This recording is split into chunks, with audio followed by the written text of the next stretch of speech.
Thinking about all that. Right?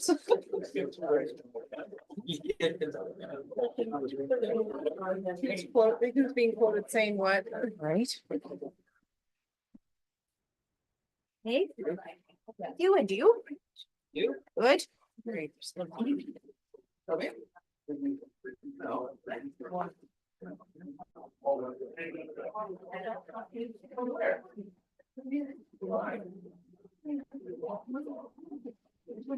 And then they grow.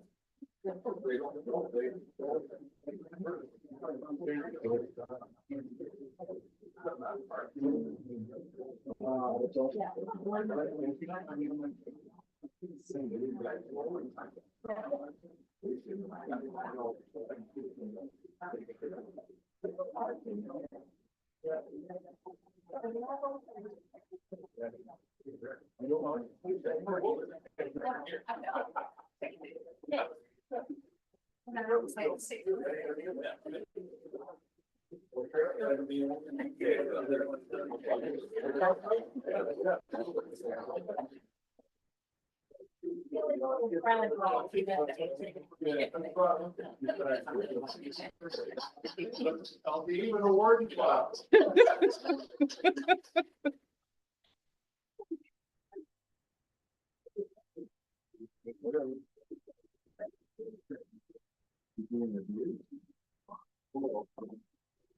Well, you actually got to sleep last night.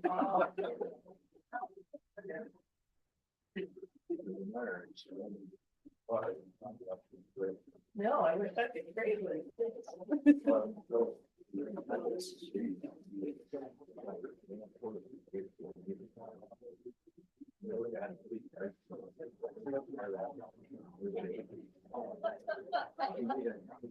And we all.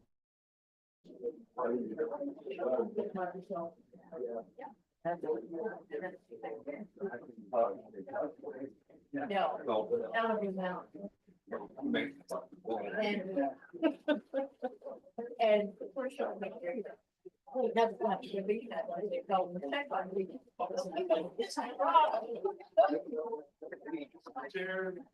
Yeah. Anybody that grew up in the country, then was a power.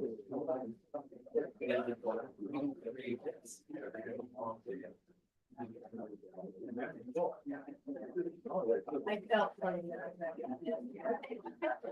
Please don't. And you. Just trying to wonder where it's coming from. Exactly.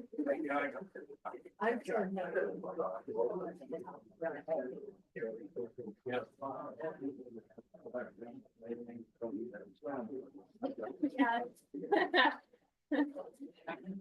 What I need to talk about. I can do that. I was a big time. And now I'll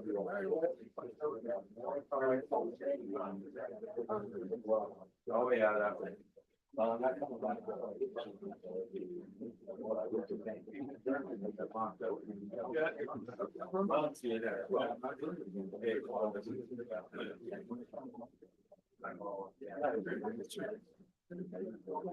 That'll work.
Good morning, County Council.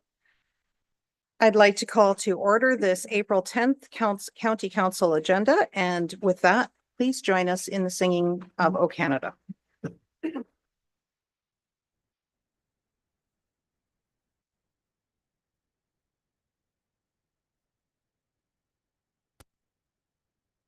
O Canada, our home and native land, true patriot love in all of us command.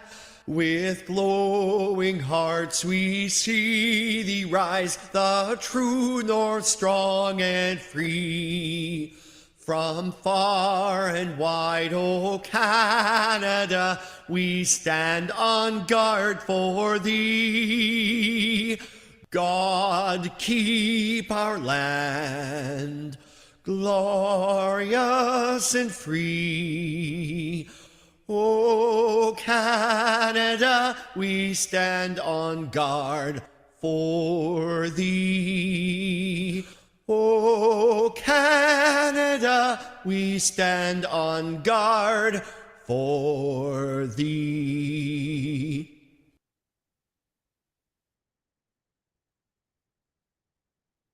Thank you. Madam Clerk, could you please conduct the roll call?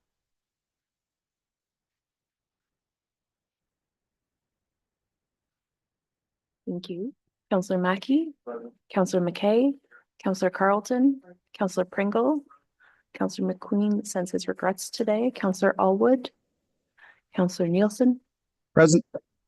Councillor Patterson, Councillor Dickert, Councillor Kentner, Councillor Keaveney, Councillor Body, Councillor Councillor Gregg, Councillor Milne, Councillor Dobreen, Warden Matrosovs, Present. Councillor Bourdignon, Present. Councillor Eccles, Counted for. Councillor Hutchinson. Ready. We have all members in attendance today with the exception of Councillor McQueen. Thank you, Madam Clerk. Let us begin together by respectfully acknowledging that we are gathering on the traditional territory of the Anishinaabe Nation, the people known as the Three Fires, Ojibwe, Odawa, and Potawatomi nations. And further, we give thanks to the Chippewas of Saugeen and the Chippewas of Nawash, collectively known as the Saugeen Ojibwe Nation, the traditional keepers of these lands and waters since time immemorial. To our south lies the traditional territories of the Six Nations of the Grand River. We are dedicated to honoring Indigenous history and culture and committed to moving forward in the spirit of truth, reconciliation, and friendship with all First Nations, Inuit, and Métis peoples. At this point in time, I'd like to put out a call for any declarations of interest. Okay, seeing none, we'll proceed on to the adoption of the minutes. We have 4 items here. The first one is item 6A. It's recommended that the minutes of the County Council meeting and Committee of the Whole meeting dated March 27th, 2025, and the resolutions contained therein be adopted as presented. May I ask for a mover? Moved by Councillor Hutchinson, seconded by Councillor Dickert. Any discussion? Okay, all those in favor? And that motion is carried. Item 6B, it's recommended that the closed session long-term care redevelopment task force and committee of the whole meeting minutes dated March 26th and March 27th, 2025 respectively be adopted as provided. May I ask for a mover? Councillor Carlton and seconded by Councillor McKay. Any discussion? All those in favor? And that motion is carried. Item 6C, it is recommended that the special joint meeting minutes of dated March 21st, 2025 be adopted as presented. May I ask for a mover? Councillor Dobreen, seconded by Councillor McKeaveney. And all those in favor? And that is carried. Item 6D, it's recommended that the long-term care redevelopment task force minutes dated March 26, 2025 be adopted as presented and the following resolution contained therein be endorsed. That report CAORRP 0225 be received, and that Gray County commit to providing an initial financial contribution to West Gray for an upset limit of $1.7 million, excluding HST, over the next 2 years to allow the project to proceed, and that based on the project tender results and updated cost sharing agreement between the municipality of West Gray and Gray County be prepared for the South Street East project and brought back for council's consideration. May I ask a mover and a seconder to get it on the floor? Thank you. Moved by Councillor Hutchinson, seconded by Councillor Patterson. It's now on the floor, and Deputy CAO, would you like to come and speak to this? Oh, sorry, Director Cornell is going to begin.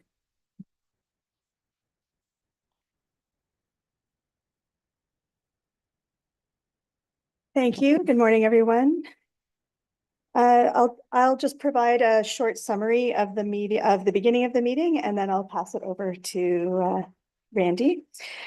So the Andrew Rodriguez, the representative from our project management company Colliers, provided a project update, and some highlights from his update are as follows. Communications with the Ministry of Long-Term Care and Infrastructure Ontario are continuing. A report to Infrastructure Ontario providing an update on costs and schedules has been provided on our behalf. We are in the beginning stages of working through operational readiness, which sounds easy in one sentence, but is quite an undertaking. And so there was a little bit of an update about the planning for that. Some highlights and construction updates were provided, just noting that electrical and mechanical mock-ups have been planned. And the Rockwood team had a chance to do a walkthrough a couple of the mock-ups and provided some feedback through Colliers and having some conversations with Malua Blamey. It's a great opportunity for the team to see what a private room and a semi-private room would look like, the heights of the call bell, the position of the countertop in front of the in the washroom, that kind of thing. So it's been a great step towards making sure that everything is the way we want it to be. A short discussion about snow clearing, and I doubt any of you are surprised about that. So lots of efforts made in keeping the site clear and allowing the contractors to do their work. Financial forecasting was discussed, some discussion around the 8 change orders to date that total just over $52,000. Some other discussions around putting together a legal framework and the impacts of tariffs on again and off again, and what the steps are that we can take to be in the best position possible regarding tariffs. And there was a note also that a great deal of the steel and concrete to date have been sourced locally. So lots of good discussions on the progress of the project. I'll pass it over to Randy for the next portion. Great, thanks, Jen, and good morning, council. So staff also provided an update to the task force on a project that's called South Street East, which includes some proposed storm sewer upgrades.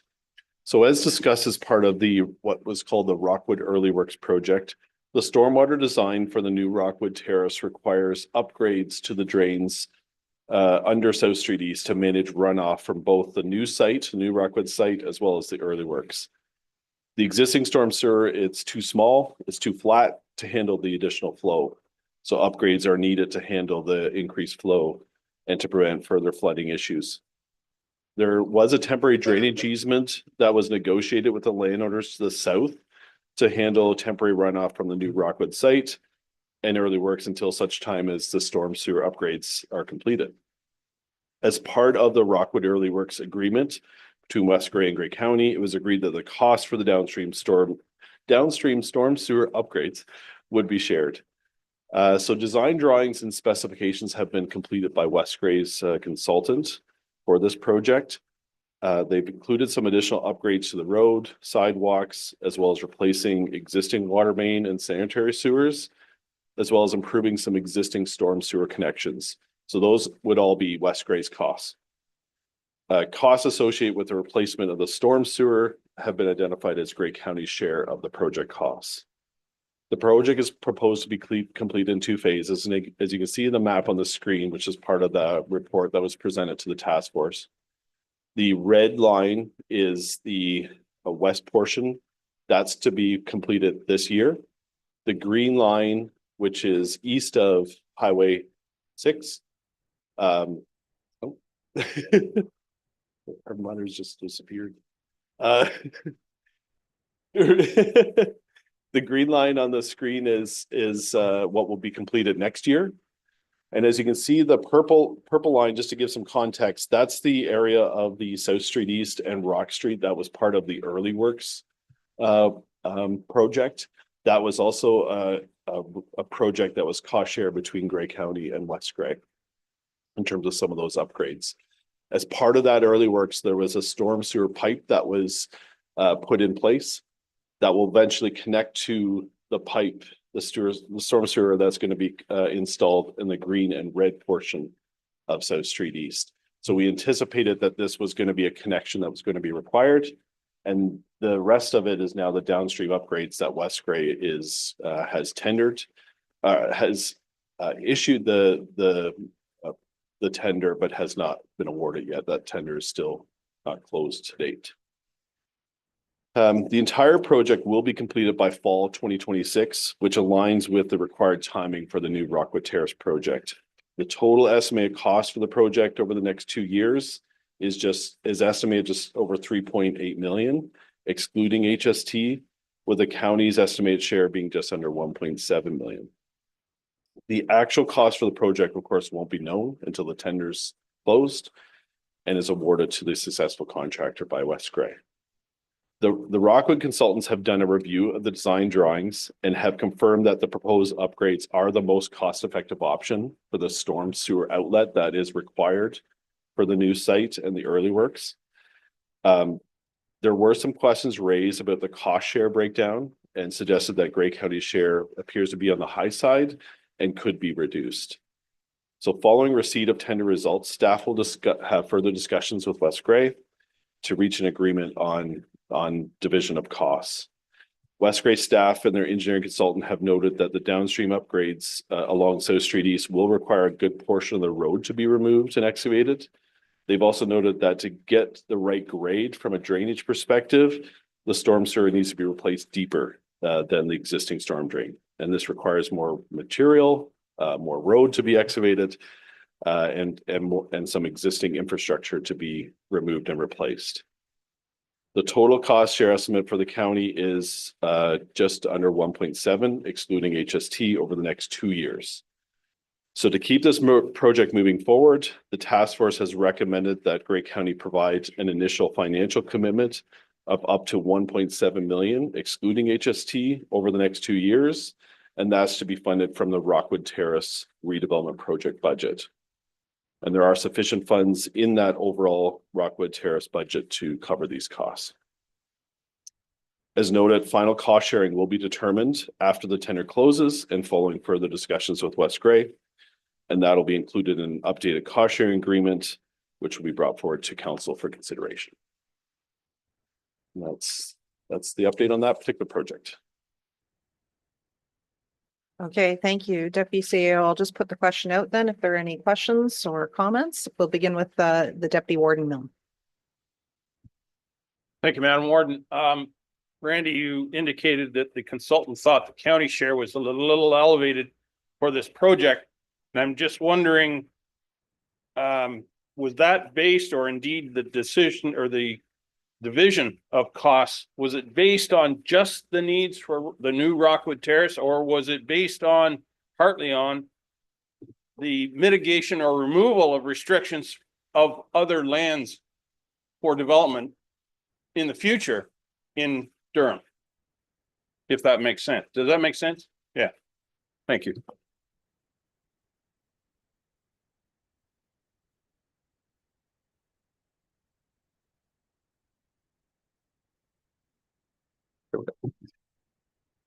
Through you, Warden. Thank you for that question, Deputy Warden. With respect to it's more on the first part in terms of ensuring that the cost share associated with the new Rockwood Terrace is appropriately divided amongst those costs. As noted, as part of the early works cost sharing agreement, there was an agreement to split the costs as it relates to the downstream upgrades. And so just a further breakdown of some of those costs as noted, because it has to go deeper, because there has to be a good portion of the existing road, even just isolating that particular project outside of the other upgrades that are being proposed for that road, just isolating that particular project, it would have been a good portion of the overall cost. Based on the review, Rockwood team feels that it's a bit less than the 1.7 million that's been estimated. We're hoping, obviously, to get some good bid prices. What we're seeing in some of the contracts, which are shown in the committee of the whole meeting with some of the reports, we're seeing some good tender prices coming in on construction projects, and we hope that's the case for this particular project as well. Until we know those tender results, we'll obviously have some further discussions with West Grey about those cost breakdowns, but we feel that for sure we'll be under that $1.7 million envelope. And as noted, we have sufficient funds in the overall project budget to cover that if need be.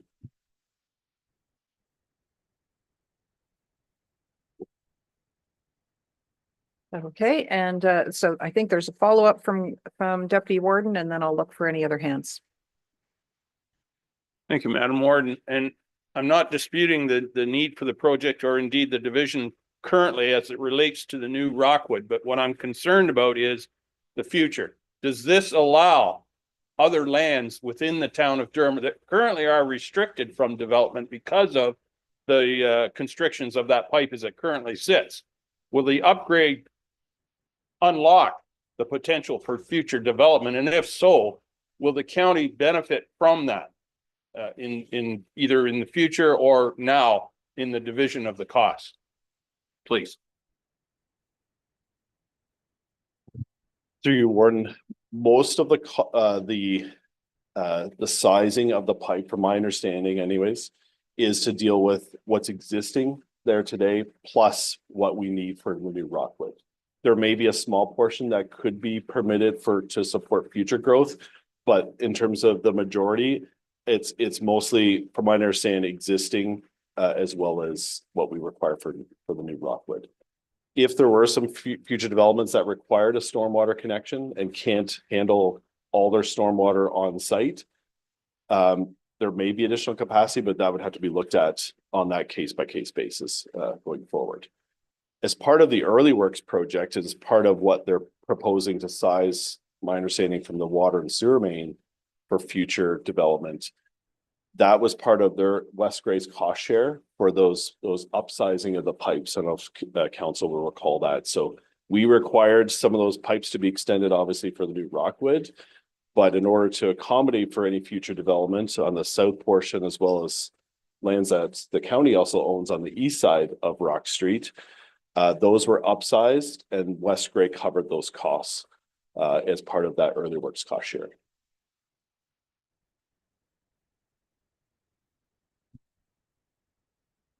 Okay, are there any other questions or comments for discussion?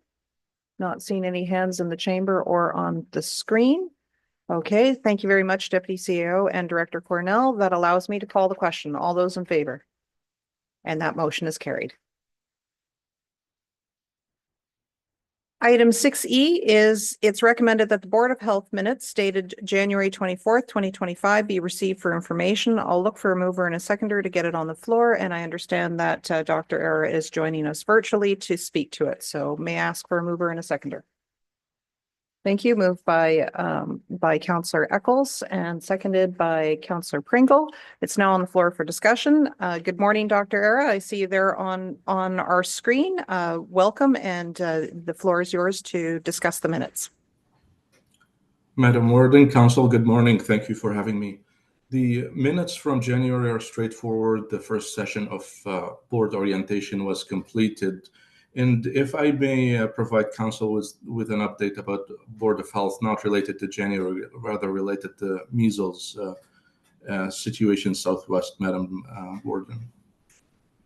So as you may heard from the news, the situation of measles reflects high level of transmission in the Southwest. And in Grey Bruce, we recently, since I spoke to council last, we had 2 investigations. Both of cases have been recovered.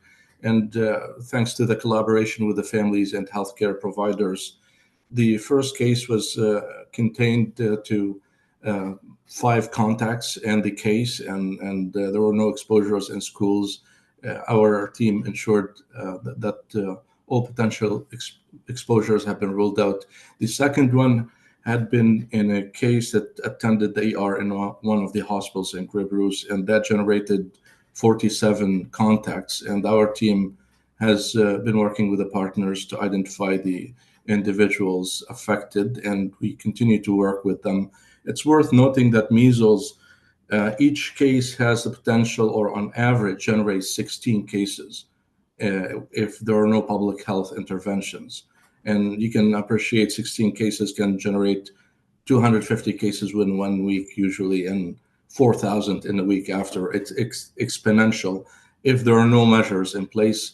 Having said that, in Grey Bruce, we do have the tools and the connection with the partners and optimal situation, I believe, to maintain control over this transmission. And final point, measles is a winter and early spring virus, so it's expected to see this high transmission continues in Southwest. And our objective in Grey Bruce and in the Southwest to ensure that during the summer there is complete suppression of this transmission before the next school year starts in September. And I feel confident we are able to do that in Grey Bruce. Open to questions as always, Madam Warden. Okay, thank you very much, Dr. Era. So I'll ask if there are any questions regarding the minutes that we have on the floor for discussion or for the update regarding measles.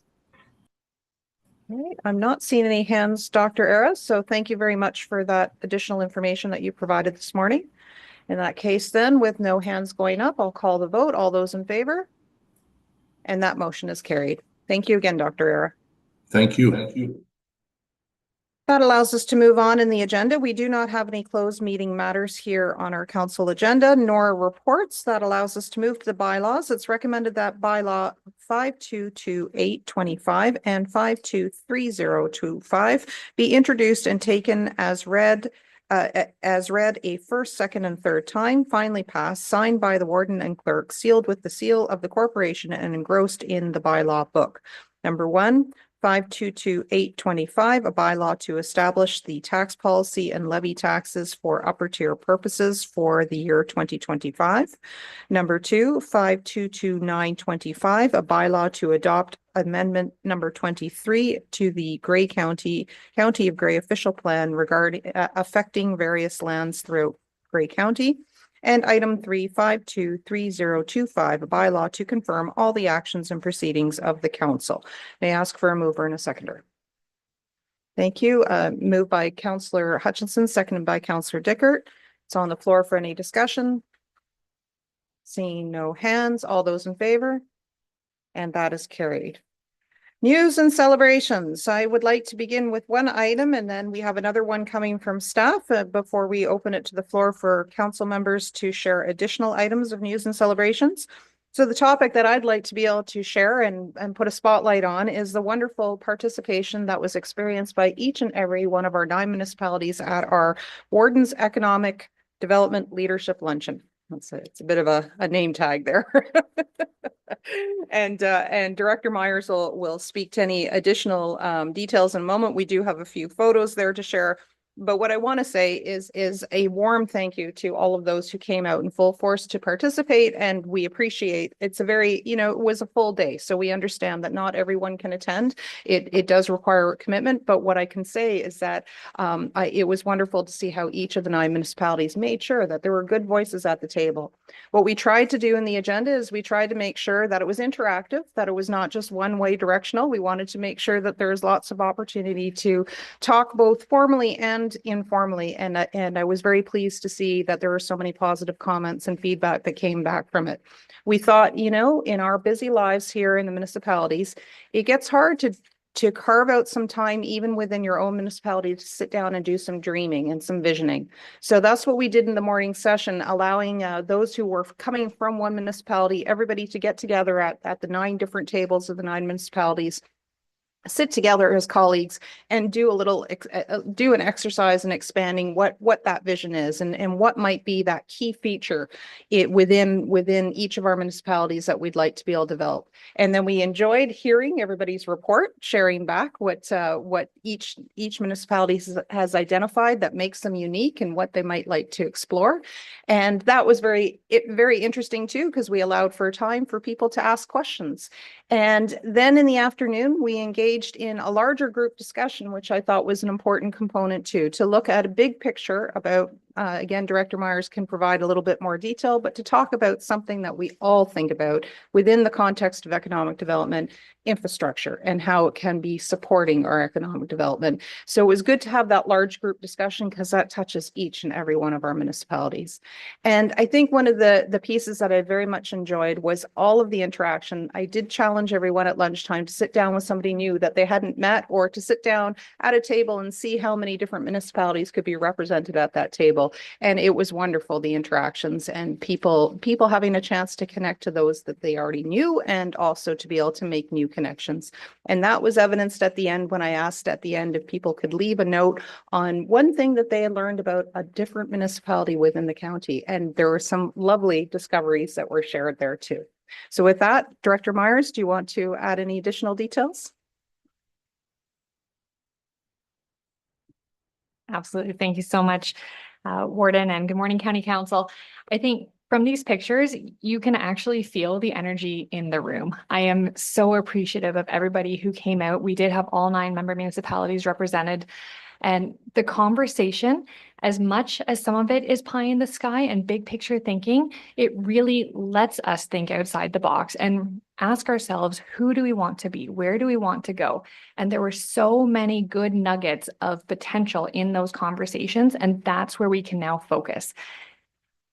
I think that is something that is really exciting to us. It reinforces the direction that we're trying to go with our Economic Development, Tourism, Culture Master Plan, which fits under the Building Communities for the Future of our corporate strategic plan, so that we can do this work together and really work towards building that cohesion and that single voice, that we can be stronger when we're talking with the province, with the federal government, and with the world.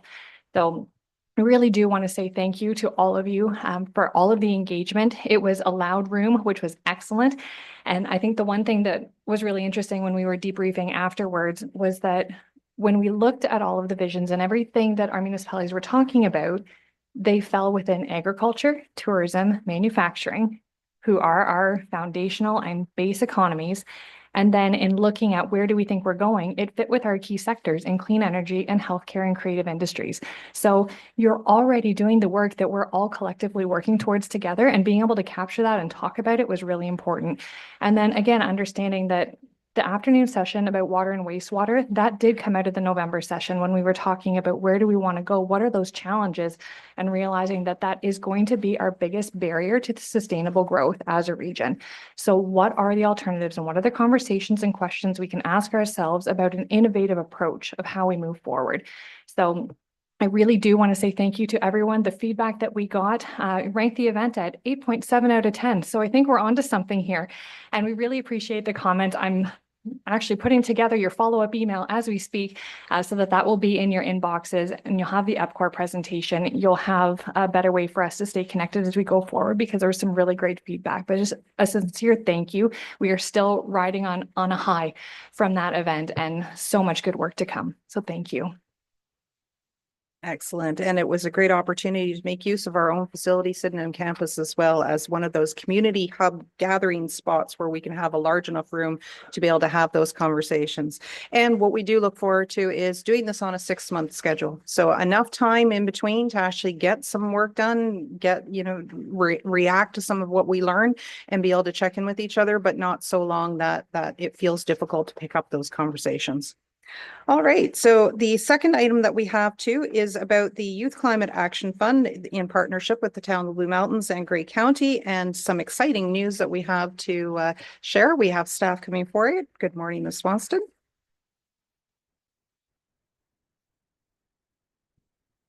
Good morning, Warden and County Council. So thank you for the opportunity. As you probably know, it is Earth Month. I believe you received a council e-update last week to that effect. And one of the things we're happy to share is that during Earth Month, we are able to extend the deadline on the Youth Climate Action Fund. So we did receive a suite of really exciting initial submissions, which are currently being reviewed. And we anticipate being able to announce the first round of recipients around Earth Day, which is April 22nd. But as you've heard before, we were, Town of Blue Mountains in partnership with Grey County was successful in receiving $100,000 to give out to youth. And we really want to make sure that that money gets into the hands of our local youth to realize the kind of projects they're excited about. So we've extended the deadline and we'll be accepting applications on a rolling basis through till April 30th. So again, I just really encourage you, if there are youth in your community, or if you have the opportunity to outreach to youth in your community, to let them know that if they have an idea for something that's going to help our local environment, we are here to help them make it a reality. There is staff support for putting together applications. You can go to the Youth Climate Action Fund page. They can send an email and someone will happily and enthusiastically talk with them about what they'd like to achieve and how we might be able to help them do it. And each project is eligible for up to 7,000 Canadian dollars, which is not insignificant, especially for a youth project. And we had such great participation last year. So if you have any questions about that fund in particular, don't hesitate to reach out to myself or other staff. And we hope that we'll get some additional submissions throughout the month. In addition to the Youth Climate Action Fund, I was thinking about this. I hear it's almost hockey playoff season, and Earth Month is kind of the environmental playoffs. Everything's a little bit higher profile. Everything's a little bit higher stakes. So across the month of April, around the entire county, there are so many great events happening. There's litter pickups, there's tree plantings, there's repair cafes.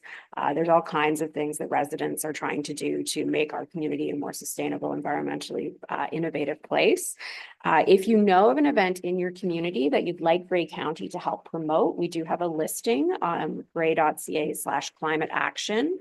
We'd be happy to add any of the events happening in your municipalities. In fact, we'd be pleased to. Similarly, if you're attending any Earth Day events and you'd like any support in messaging around the Going Green and Grey Climate Action Plan, I'm volunteering Rob, but I do have his blessing. So our comms team is happy to help with any messaging around the Going Green and Grey plan. And the last thing I wanted to raise to your attention is that we are hosting our own Earth Day event on April 22nd, right here at the building. From 3 to 5 p.m. we'll be continuing the Transform the Lawn program. So you've seen over the last few years what used to be a monoculture of grass that greeted you when you arrived. We've started to naturalize with native plants and native trees. So we'll be continuing that program on April 22nd between 3 and 5 p.m. We invite you, and also if you'd like to invite your residents, it's open to the public and as well as staff will be participating. So happy Earth Month. I hope that throughout the month that you're able to participate in some event or bring attention to the Youth Climate Action Fund. And as always, happy to support or answer any questions. Thank you very much for all of those updates and the outreach that we can help spread the news in your own communities of your own events. And we will note too that the youth that are eligible for that fund are up to age 24. It's 15 to 24. So that includes young adults in your lives that you may know about, anybody in your community. It only takes a young adult and 2 friends or sister and brother to put together an application, and supporting organizations are out there ready to help and be partnered. So you don't have to have all the answers. If you're thinking this might work, tell us what you're thinking about and we can help connect you to the right information. So with that, may I put it out to the floor for any additional updates from communities? We'll begin with Councillor Carlton. Thank you, Warden Matrosov. This Saturday is the Kemble Maple Tour, obviously at Temple, and there will be pancakes and maple syrup available at Kemble Sarawak United Church from 8:30 to 2. And then there's an arts and crafts sale upstairs at the church from 9 till 4, and a family fun fair at the Kemble Arena from 10 till 3. So everybody can come out and have a good day. 'Tis the season, and we'll go to Councillor Keaveney next. Thank you and good morning, Warden Matrosovs and members of County Council. And I wanted to share much pride from Meaford. We have had 3 recipients this year of the King's Coronation Medal. Most recently, Sonia Mount was honored for her efforts in fundraising for the YMCA here in Owen Sound. And we also had Mary Solomon for her efforts with accessibility, and Brian Doherty, who is a veteran. So we're very proud of our 3 recipients this year. And also we have happening on Saturday from 10 until 3 at Bognor Community Center, an Artisans Flair. And that's a craft show on 2 levels of Bognor Hall. And they also recently have a new bar, so you can sip mimosas while you shop at the craft show. So come on out to Bognor on Saturday. Thank you. Thank you very much. We'll go to Councillor Deputy Warden Milne. Thank you, Madam Warden. And this is Maple Fest weekend in Holstein coming up, Saturday and Sunday. There's wagon rides to the back. The weather looks favorable so far, at least. Lots of demonstrations on different things, all day pancake breakfast. I don't know much else I can tell you other than your presence is expected. Although I'm sure from Chatsworth, there maybe the representation wouldn't be quite as strong as the rest of us, but nonetheless, we'd be happy to see everybody on Saturday and Sunday. Thank you. Thank you very much. We'll go to alternate Councillor Allwood. Thank you, Madam Warden. Couple of announcements on the South Grey Chamber of Commerce events. We've got our annual general meeting coming up on April the 16th in the Kinplex in Flushton, 7 till 9 p.m. We have a keynote speaker, Emily Bailey, who's going to be talking about AI for businesses, and that's free for members. And also the Home and Garden Show, April the 26th and 27th at the Flushton Arena in Kinplex coming up, a spring event, and hopefully we've seen the last of winter. But I invite everybody to attend if possible. Thank you. Thank you very much. I'd like to take a moment to go to Councillor Nielsen online. Thank you very much, Warden. I just wanted to bring everybody's attention this Saturday. There's a Yuck Yuck comedy night going on at the Markdale Arena. It's being put on by the Markdale Agricultural Society as a fundraiser for their fall fair efforts. Their show starts at 8 p.m., I believe, and there are 3 different comedians, and then there is a DJ and dance after the comedy event. Thank you, and I'll look around the room. We'll go to Councillor McKay. Yes, last weekend was Good Roads, and it was nice to see so many faces there that I recognized. And also I was re-elected as director on Good Roads for another 2 years. So if you have any concerns or suggestions, I can go forward to Good Roads. Let me know and I'll bring them forward. Our next meeting is in June, but gives you plenty of time to get anything in. So thank you very much. Thank you, and congratulations to Councillor McKay and other. Okay, I'm not seeing any further hands. So thank you very much for all of that. And next we'll do a motion to adjourn. May I ask for a mover and a seconder? We'll do Councillor McKay and Councillor Allwood as seconding. All those in favor? And that motion is carried. We'll give a moment for technology to switch over.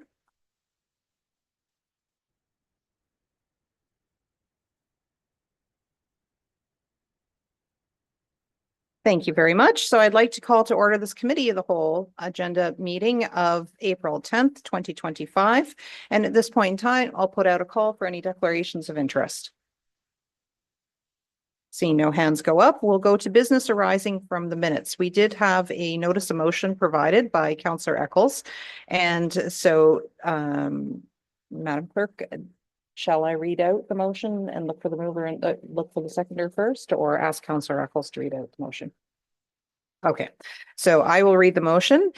Councillor Eccles provided notice of this on March 13th at the Committee of the Whole, whereas Agnes MacPhail was raised in Grey County and became active and in local politics in the early 1900s.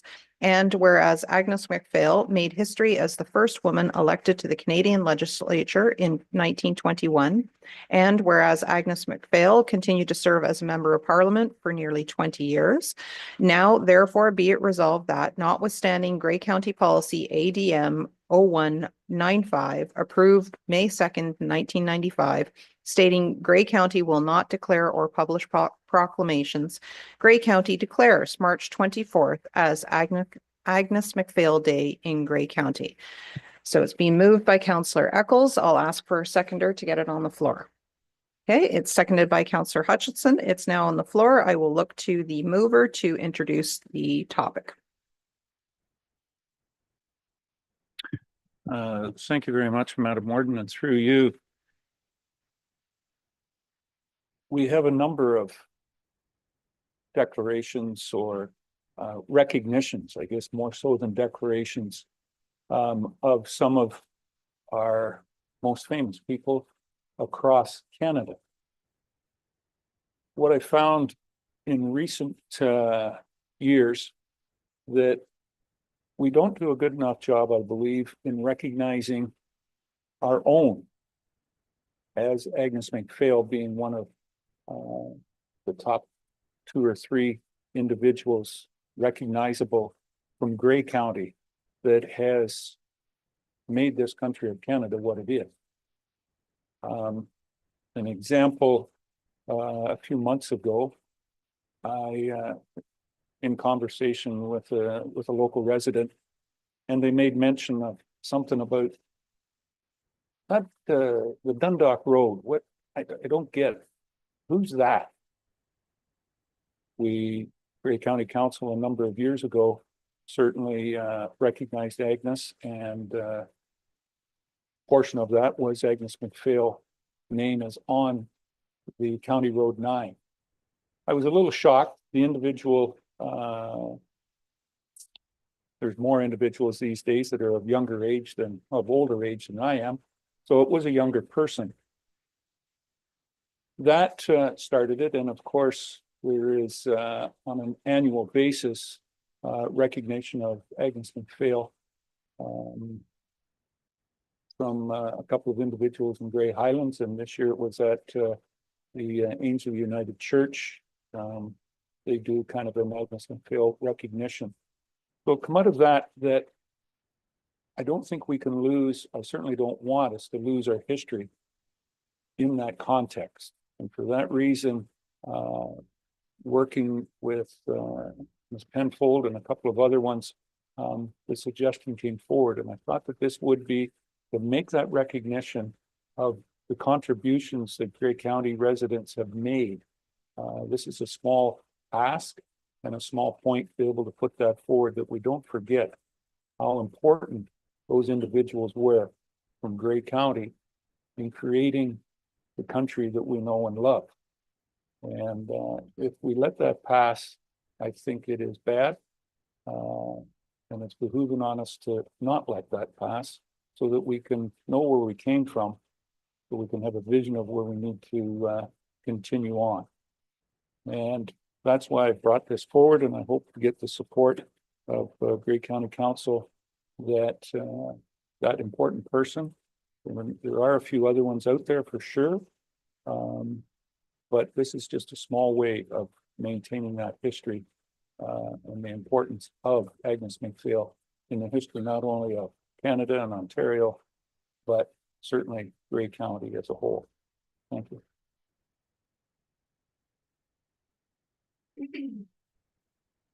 Okay, thank you. So it is on the floor for discussion. We'll go to Councillor Greg. Thank you. And I guess my first question would be, what, if anything, is expected of staffing or corporate resources in the action that you're asking for, Councillor? I'm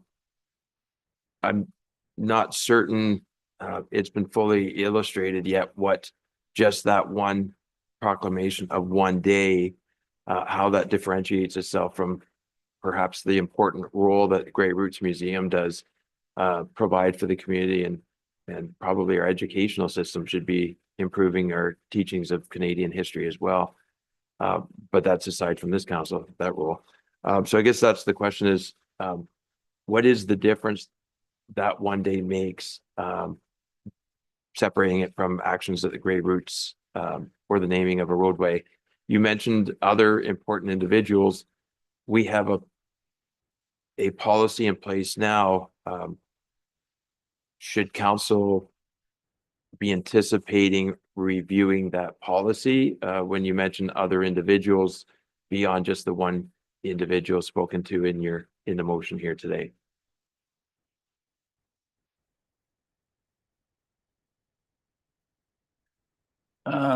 I'll start first with the policy. As my understanding, the policy is of naming any infrastructure or whatnot.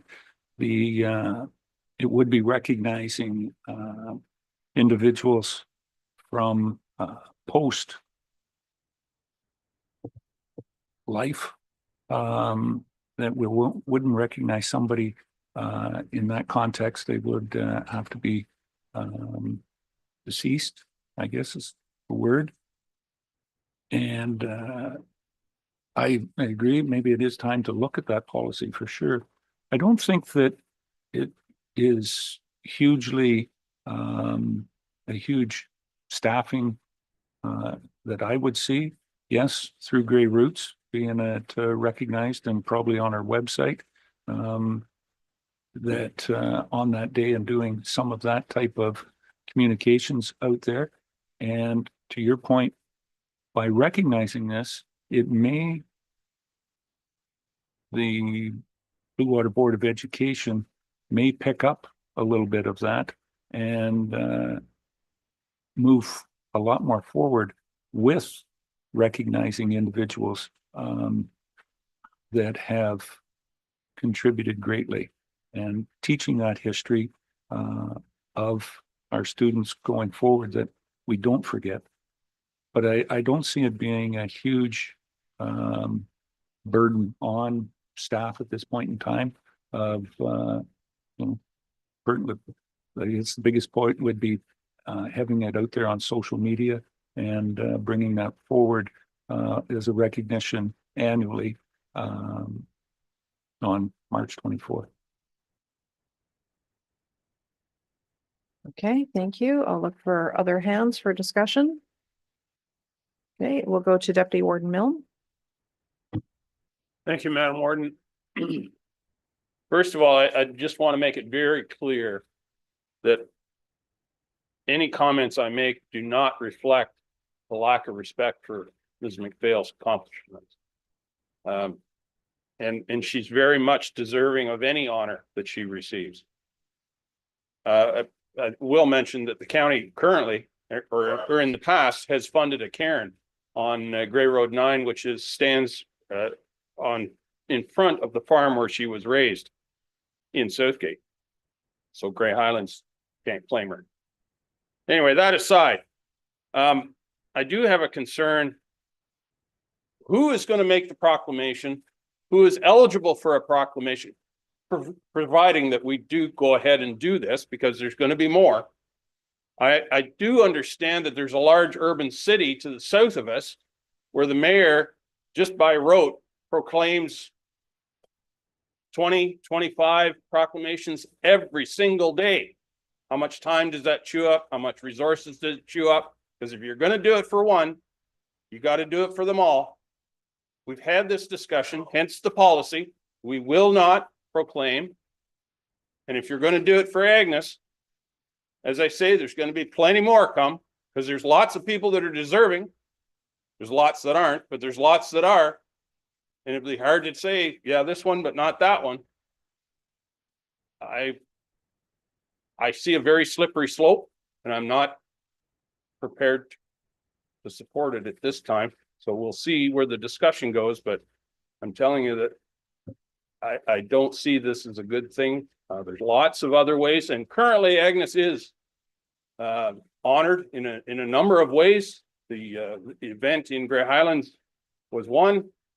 There's another very active group in, I think it's North York, where Agnes, her riding was when she sat in the Ontario legislature. They have an event every year. I'm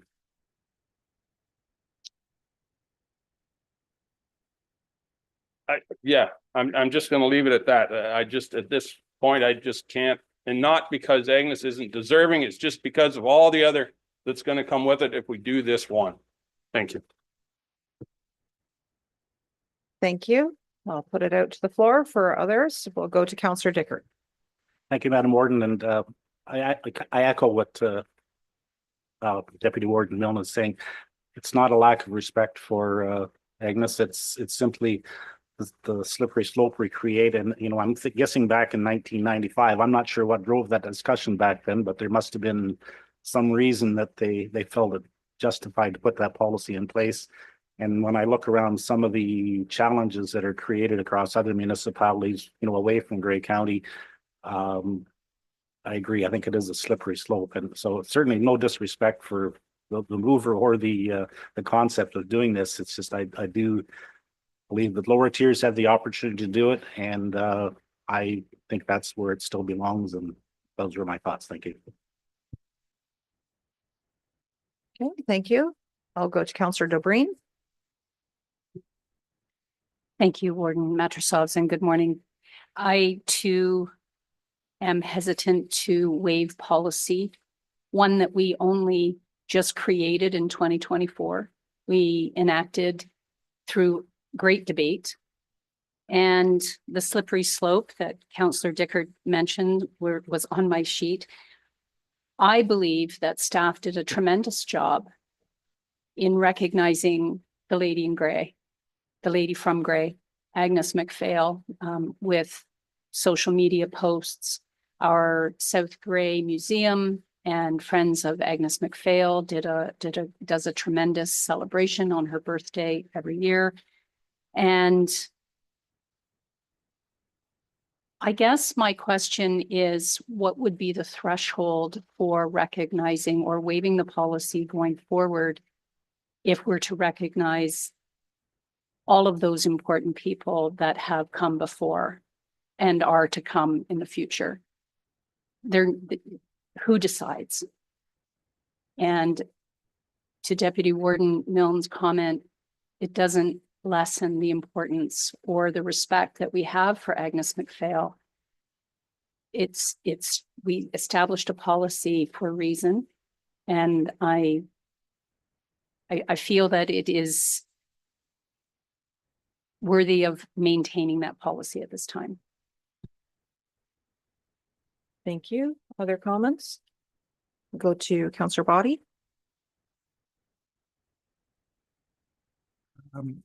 Thank you. I look at this a little bit differently. We get requests for proclamations all the time that are for something in society, some different charity, different things, and this isn't quite the same thing. It's recognizing one historic hero of Grey County as naming that day for that person. I don't see it being the same as other proclamations that we don't want to be dealing with all the time, the 20 per day. There's nothing in this motion that refers to other proclamations for others going forward. There's only in this motion recognizing Agnes MacPhail Day on whatever it is, March 24th. Shouldn't have taken my glasses off. This council can consider any future considerations if other names do come up at any given time. But right now we're considering one, and it's Agnes MacPhail. That's the motion. I'm supporting it. You look south of the border and there's a statue in every town for every hero, and we don't do that same thing in Canada. This is a woman that made a huge difference and broke a lot of barriers. And I think I can't think of too many. Yes, there's lots of other Grey County heroes, but I can't think of any that are as big or as important for the county as a whole as this one. So I'll be supporting it. Thanks. Okay, thank you. I'm looking around the room while people are contemplating if they wish to add comments. Director Myers, I'd like to oh, okay, so I was going to say to Director Myers, but it looks like CA Wingrove. I was going to ask the question about, please share with members who are following what is there at Grey Roots that does help educate and inspire and help us learn about the legacy of Agnes MacPhail. Thank you. Thanks, Madam Warden. Good morning, Council. The comment that I was going to make was really about the role of various county departments in promoting our history and telling our stories. Savannah can speak to some work that's happening at Grey Roots in just a moment. From the perspective of communications department, and in part to answer your question, Councillor Greg, a declaration from council would normally mean that we would be doing a press release each year, as well as posting on social media, etc. If council wanted something more elaborate, then we would be, looking at more of a campaign type piece of work. And of course, those can get to any amount of money and effort that council would like us to undertake. So there is a real range there, and we would be looking to you for your direction. But certainly I do feel, and I think we've always tried to demonstrate, that it is our responsibility and mandate to, tell our stories and bring people's attention to important people and events in Grey County. Savannah, do you want to talk about the work you're doing? Sure, absolutely. Thank you. Grey Roots in the past worked really hard behind the scenes to help encourage and get Agnes MacPhail featured on the 150th $10 bill, which is still in circulation. And it is in an exhibit at Grey Roots. So there is an Agnes MacPhail small exhibit there. We do have information about her in the archives. And part of where we're going, based on all of the work through the master plan, is really trying to tell a more inclusive story and celebrate the people and the place that we have here. So one of the dreams that I've had for a long time, and now I've got the right students in place to do it, we're looking at creating some children's books to talk about the people in place, but in a way that gets them excited about who they can be inspired towards, and then use that same information to be able to put into educational flyers that could go into the schools and others. So I really do think that Grey Roots has a great opportunity to play a bigger role here, and we're working very closely with the school board to better understand what they're looking for and what we can do to provide for them, either in their classrooms or to get them to Grey Roots on further field trips and educational opportunities. So work is absolutely being done around here, and I think in a bigger way as we move forward. Thank you. So with that, I'll put it back out to county council members. If they wish to provide any comments. Okay, I'm not seeing any further hands. I don't see any hands online. So we're going to call that question then. All those in favor?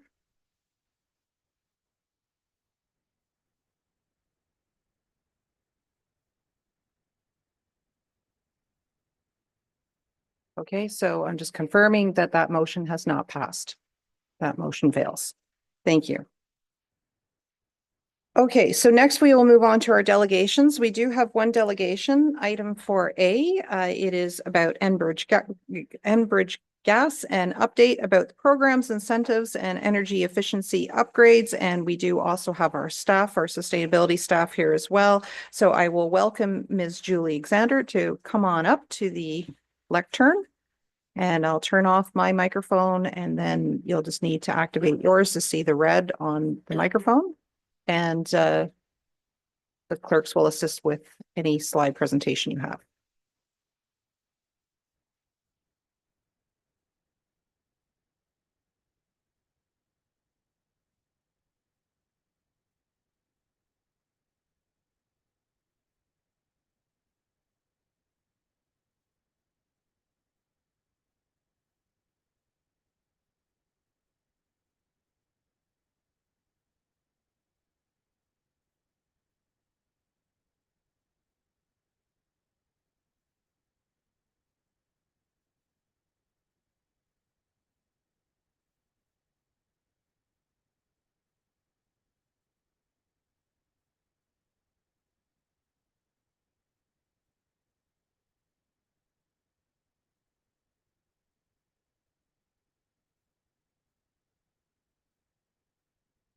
Good morning, Warden Matrosovs and members of County Council. Thank you for the opportunity to speak today. As noted, I'm Julie Alexander, Senior Advisor in Municipal and Stakeholder Affairs. And also with me is Mary Sy, Senior Advisor in Energy Solutions. At Enbridge, safety is paramount, and we do start every meeting that we have with a quick safety moment. So I'm just going to go through a safety moment on scam awareness because there has been an escalated number of complaints about people impersonating Enbridge. So they're using a variety of things online. They're creating fake Enbridge websites, asking for personal and account information, going on social media.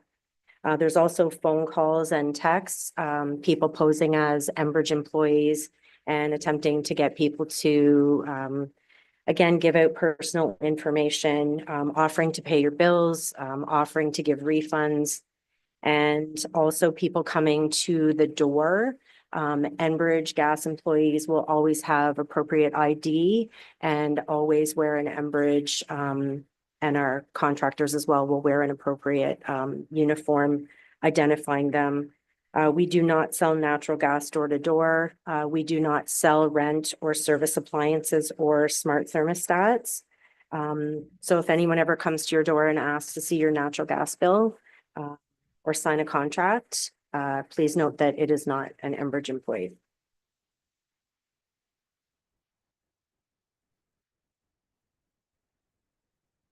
So this slide is just an overview of Enbridge Gas in Ontario. We exist to enhance the quality of people's lives by providing dependable, reliable energy, and we've done that for over 175 years. We have 3.9 million customers in Ontario, and we heat over 75% of the province's homes. We own the Dawn Storage Hub, which is the largest integrated underground storage facility, and it is also one of the top trading hubs in North America. We manage 30 billion in assets throughout 313 municipalities and 20 Indigenous communities. Natural gas is an extremely reliable fuel.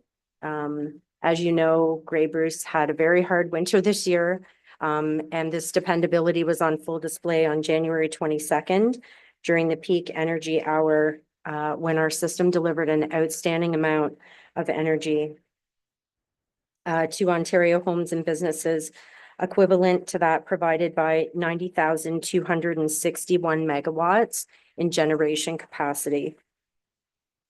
Comparatively, during the same day, the IESO reported a peak electrical demand of 21,940 megawatts with peak generation of 24,250 megawatts. Of that peak generation, 24% of that came from natural gas power generation. So overall, Enbridge Gas delivered 4.9 times the combined energy as nuclear, hydroelectric, wind, solar, and biofuel combined. As mentioned, we deliver the energy that enhances people's quality of life. We provide almost 30% of Ontario's energy needs. And we also aspire to reach net zero in our own operations by 2050. And I'm just going to turn it over to Mary, and she is going to go through some energy solutions that Enbridge offers. Thanks, Julie. Good morning, everyone. So I'll just start the next slide. So just basically talking about our net zero future. So we have all different types of conservation programs. We deal with renewable gases, RNG, which is renewable natural gas. We also have cleaner fuel technologies, such as we're looking at CNG, RNG, and hydrogen. CNG is compressed natural gas, and the hydrogen blending. And also we have a number of flexible and efficient building energy solutions, such as hybrid heating, CHP, which is combined heat and power, and waste recovery. So we are governed by the Ontario Energy Board, and we have a framework out. Our framework is actually due the end of this year, and we'll start a new framework starting in 2026. But we have program offerings for each sector available. As you can see, we have for residential, commercial, industrial, low income, large volume, energy performance, and building beyond code. So the one I'm going to talk about here is really for new builds or deep energy retrofits. This is called Savings by Design. We have 3 streams, one being commercial and multi-res. And this is where it would apply to both the municipality buildings as well as your constituents. This would be, anything like, arenas. They could do deep energy retrofits, and you can participate in this program. And what it does really, the program gives you a holistic view on the operation of the building itself. So they take a look at, trade-offs. So not necessarily when you build or you retrofit, will it cost you more money being greener? Because in a lot of cases, there's trade-offs that are available, and also Savings by Design affordable housing. That stream is very lucrative. If you're doing any affordable housing builds, I would highly recommend getting in touch with us. And this one here is building a net zero home, Discovery Home. So this is where we would target a developer, and we would give him an IDP, which is an integrated design process. And they would take a look at it, help them with their sales and marketing training, on-site training. So if you have any builder that's interested, and unfortunately, it's not really for a builder who's doing 1 or 2 homes a year. It would be more, I would say 10 homes or more. So this one here is a collaboration with the IESO. This is where it's affordable housing. So we have a program out, it's called Home Winterproofing.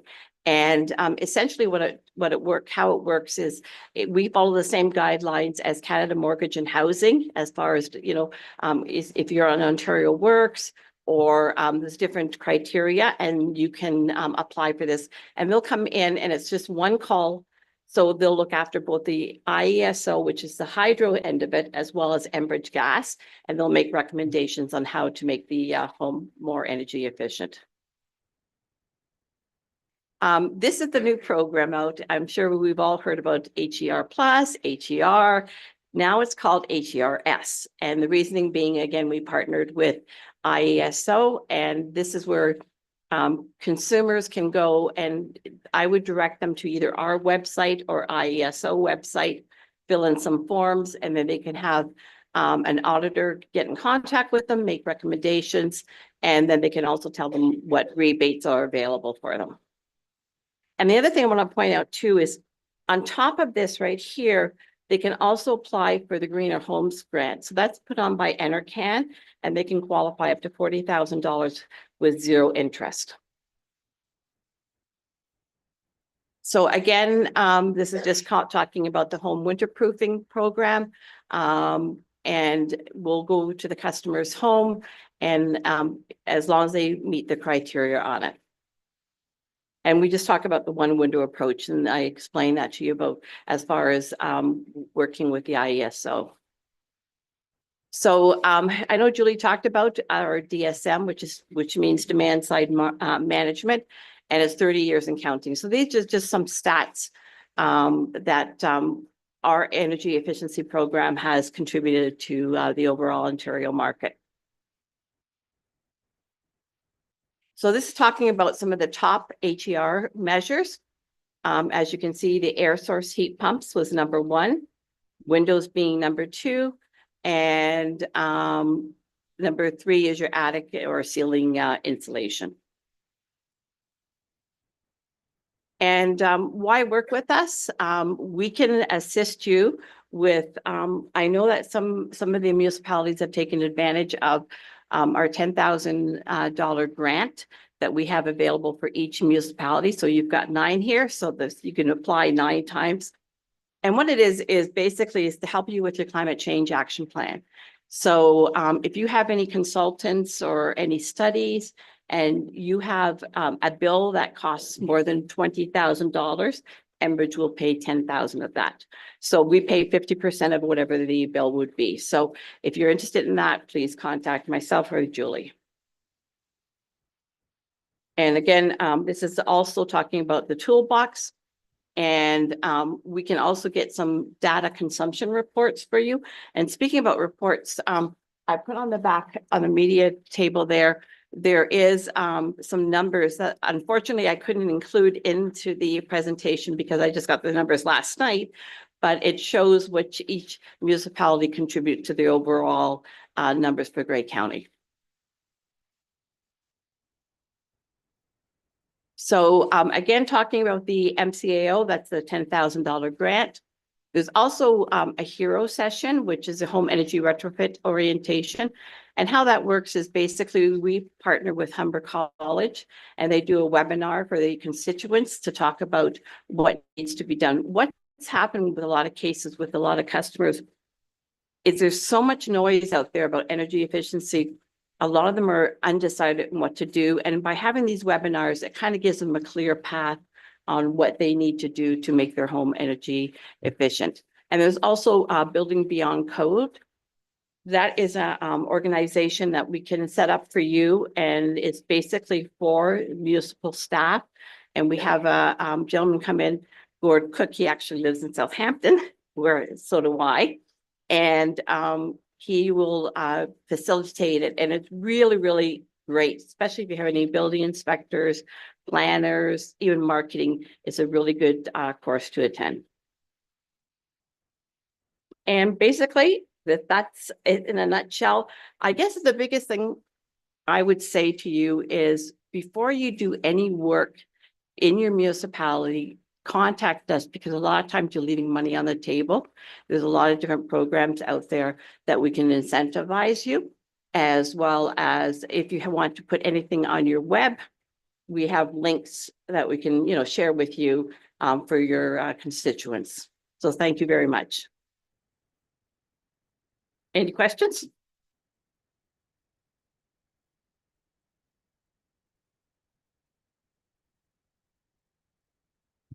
Thank you very much to both of you. So at this point in time, we'll open it to council members for questions or comments. We'll go to the deputy warden. Thank you, Madam Warden, and thank you very much, ladies, for your presentation. Lots of incentives there, lots of good things. But my question surrounds the demand for gas, particularly my home community of Southgate in the East End, Dundalk specifically. We want more gas. How can we get more gas there? I know that you can only shove so much stuff through a pipe that big, but can you talk about the build out of new infrastructure to get more gas into my community? Because the demand is there both industrially and residential. Please.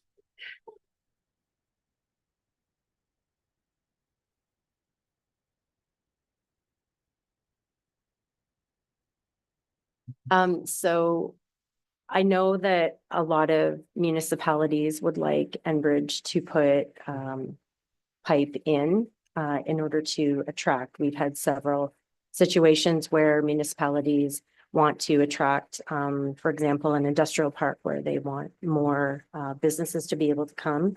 So when Enbridge looks at a project, we're obviously a regulated utility. So there is a very prescriptive calculation that Enbridge has to use. That is an Ontario Energy Board mandate to address whether a project would be feasible. So we would have to know the businesses or the development that is going into the community first in order to get the loads, the pressure, and the specifics of the project. And that way we would be able to properly put in the parameters into that calculation and also make sure that we have the appropriate length of pipe, diameter of pipe, et cetera. Oh, and one more thing. If anyone does want to put in an application, there is a Get Connected system, which I can send a link for if you're interested. They would have to put an application through our Get Connected system. But if it's a group or a few businesses that say wanted a pipeline put down a service road, then they could amalgamate those applications in that system so that it would become one project.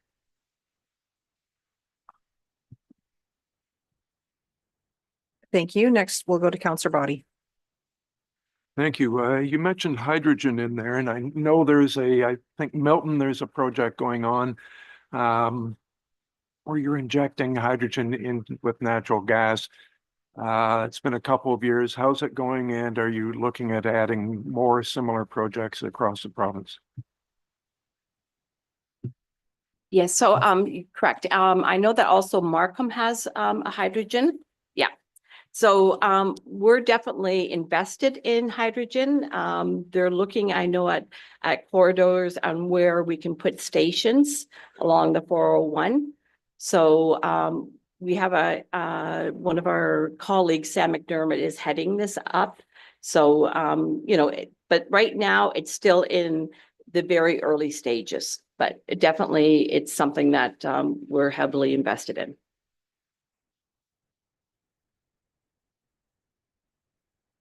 Thank you. Next, we'll go to Councillor Dickert. Thank you, Warden, and thank you for the presentation, Marion. My question, I have two questions actually. With the talk and the shift away from fossil fuels, used to be that, in the mid 90% of new homes was connected to natural gas where it was available. Just wondered, is that trending down? Is there any change in that in the new building industry? And also, is there any advancements in carbon capture? I know it's been focused more on heavy industrial, but is there any investigations at all on the residential side?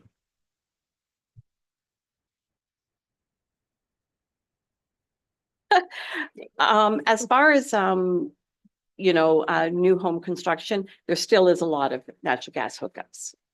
A lot. Now, the thing is, a lot of it's for lifestyle, and that would be fireplaces, barbecues. People are definitely going to heat pumps more. There's a couple of subdivisions. I know there's one in Brampton, and then there's one in Caledon that went with no gas, but we're not seeing that a lot happening.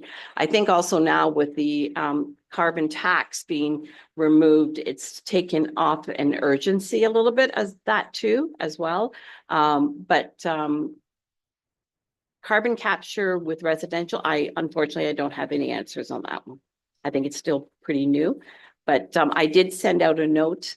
I didn't get a response yet, but as soon as I do, I'll definitely let you know. Yeah, go ahead. I'll just add one thing to that. We do have a lot of talk around carbon capture, utilization and storage. So our government relations team has been speaking with government about developing a policy, because as I'm sure you're aware, there's carbon capture in other countries. And so that discussion is on the table in terms of policy. Thank you. I'd like to go to the Deputy CAO for some comments. Great, thank you. And through you, Warden. Just want to thank you both for obviously your presentation today. Extremely helpful and beneficial in outlining some of the incentives. Just wanted to note through the Enbridge reps here that Enbridge has been just a great partner with being able to move forward with to support some of our corporate actions to reduce greenhouse gas emissions, as well as to make our buildings more energy efficient. So through some of the programs that you highlighted in your presentation, we've been able to take advantage of some of those programs, and it's been very beneficial. To date, we've secured just over $60,000 through Enbridge to help support some of those projects, including energy audits, heat pumps, building automation, and boiler upgrades. So we're extremely thankful for Enbridge's support in helping us to achieve some of the corporate actions that County Council has asked us to move forward with. We're looking at other opportunities. As noted, there's lots of programs that Enbridge offers. So we look forward to continue to work with Enbridge on some of those future partnership opportunities. Thank you. Other questions or comments from County Council, I don't see any on the screen. Yes, we'll go to Councillor Allwood. Thank you, Madam Warden, through you. We've done some work in Grey Highlands on potential natural gas expansion, speaking to Councillor Nolan's question. The numbers coming back without provincial support puts those projects out of the scope, out of the reach of most rural municipalities. But I wondered if you could comment on any progress with the province on the expansion side of natural gas. Thank you, Julie. Yeah. Thank you. As many of you know, there was a phase 2 for natural gas through the government. There were approximately 200 applications. 27 of those were accepted. So there are still quite a few municipalities wanting natural gas. Unfortunately, we have not heard anything about a phase 3 yet, but as everyone here knows, there's a lot of shifting in government and an election, and there's going to be changes on the horizon. So we're just waiting to hear if there's going to be a phase 3. Thank you. Okay, thank you. Any other questions or comments? Not seeing any hands online or here in the chamber. Thank you very much to both of you for providing us with that update and for sharing that with our communities. Okay, so at this point in time, I'm just shortly going to call a brief break, but I would like to put out the call for number 5, determination of items requiring separate discussion, if we can just establish that. So there are 7 different items listed in the consent agenda, which is items 6A through 6G. I'll put a call out now to identify the ones that will be pulled. Councillor Greg. Item 6C and 6E, please. Okay, so we have 6C and 6E pulled. Other items? Okay, not seeing any further items, so Madam Clerk will make a note of returning to those items later. Do you want me to just go ahead and tidy up the consent agenda vote first before the break? Okay, so let's then proceed then with item 6, just for the items that do not include 6C or 6E. It's recommended that the following consent agenda items be received and that staff be authorized to take actions necessary to give effect to the recommendations in the staff reports, and that the correspondence be supported and received for information as recommended in the consent agenda. May I ask for a mover and a seconder? Thank you. Moved by Councillor Keaveney, seconded by Councillor Hutchinson. Any discussion? All those in favor? And that motion is carried. Thank you. So let's do a break now until 11:30. If we could be back at 11:30 to continue, and we'll go on to the items for discussion.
Okay, County Council, if I can encourage you all to take your seats again.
Okay, County Council, we are going to get started then. We have a number of items for discussion, so we will carry on to see what we can accomplish before lunch here. So we are on item 7A now, which is, it's recommended that report TRCW 0825 Chatsworth Depot Dome replacement be received, and that County of Grey proceed with the plans to replace the Chatsworth Dome in 2025 ahead of the planned 2027 schedule due to partial collapse of the building, and that the estimated $1.8 million budget for the construction project be funded from any transportation services year-end surplus, and if insufficient funds exist, from the transportation services facilities, depots and domes reserve, or transportation services general reserve.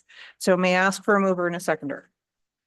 It's moved by Councillor Mackey, seconded by Councillor Dobreen. It's now on the floor for discussion, and I will call upon Director Hoy to come and introduce this topic.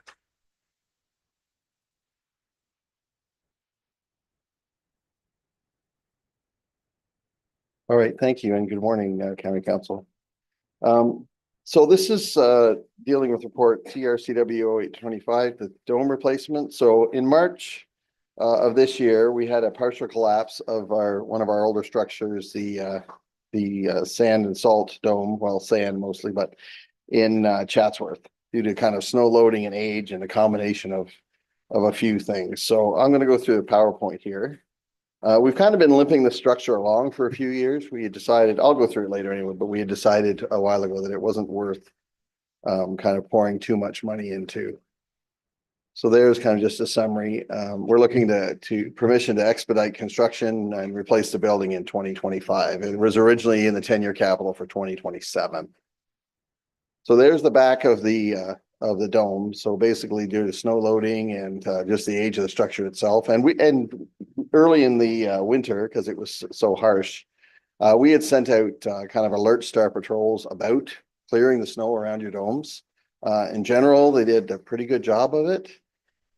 You know, I don't know what to say, like it was quite a harsh winter. So there was still a lot of snow around. It's hard to know where the snow ends and the dome begins. And it's not a great structure. I've been here so many times talking about the pitfalls of domes, and we're not the only ones to have some, you know, harsh realities on how they turned out. So they aren't my favorite. So yeah, partially collapsed. We had engineers report before, but it was quite a costly. We did a bit of work in 2021. Just to basically keep it going till we could replace it with a structure that suited our needs much better. So you know, we could have done more repairs back then, but I think it was about 200,000 back then, and it wasn't worth a structure for 5 years. Like, we didn't want to put a whole bunch of money into a structure that we really don't like. It doesn't suit our needs anyway. That was just kind of a legacy thing. So the repairs now are identified at 380,000. So in our opinion, it's kind of a no-brainer that it's good money after bad. We're ready to move on to the next structure, which we were going to do in 27 anyway. The one thing I did want to mention that maybe isn't talked about a lot in the report, we talked with finance a lot about insurance. So, you know, the insurance, we all pay, you know, the county pays a lot of money in insurance, and just some of those end of life big claims, you know, even if people say insurance doesn't cost you more if you make a claim, maybe that's what they'll tell you, but the end of life big claims aren't looked upon very favorably. And all we do is repair a structure, you know, kind of delaying the inevitable in our mind anyway. So we decided pretty early on that we didn't want to make this an insurance claim. So there's the recommendation, a new rectangular structure. You know, enhances operational efficiency because we have multiple material in there. It's easier if it's a square. Like the round structure is always trouble with contamination of material. We just feel a new structure, a new rectangle structure would be safer. And just indoor loading, we want to make sure we have indoor loading, and just resilience against future extreme weather events. We also, it has I don't know if you can see in the picture, but it has quite low walls. See, like that little toe wall around the bottom is just a couple feet high. I don't know why that was ever the system, but now we'd be having like a 10-foot high concrete wall, because, you know, if you're going in with a loader, you know, you don't want to hit something as fragile as the dome was. And if it's only a 2-foot high wall and you're trying to kind of pick a pile out, it's just kind of an accident waiting to happen. So we definitely feel like a rectangle structure is a much better option for the future. So here you see two pictures. The left side is a schematic of what will be our new sand and salt building, kind of over where the old dome is at the back, kind of on the east side of the Chatsworth Yard. The picture on the right is the Elginfield MTO building. So we got the structural drawings for that building. There's some little revisions that we're doing, but generally they're very happy with the layout and it kind of suits our needs. So we've hired a structural engineer to kind of give us some updated plans, because those ones are quite old, and we've been getting some geotech soil studies done. The field work's done. We should be getting the report in the next few weeks. And our internal engineering group will be doing a topo survey and a grading and drainage plan. So as a matter of economies of scale, we'll have the design of this new building. We're going to use the exact same building next year for the Patrol D depot, assuming it suits our needs. We think we're going to be really happy with it. And if there was any small revisions on the way it operated, we could make those changes before we build another one in Ceylon at the new Patrol D depot. So I guess we're back to the motion about basically moving up the 1.8 million from, if insufficient funds exist, from the facilities reserve, from our regular surplus, we would get it out of domes and depots reserve. And we would be tendering it shortly, probably in May, maybe early June. And hopefully kind of be building it towards the end of the summer. We usually get our sand and salt brought in late August. So we're hoping, we think we can kind of put a push on here and maybe get it built before. Otherwise, it'll be in the tender anyway. We'll have some sort of contingency to be able to fill the thing before winter.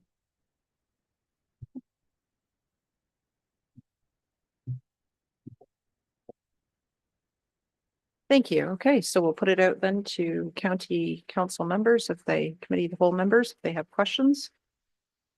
Okay, we'll go to Councillor Dobreen.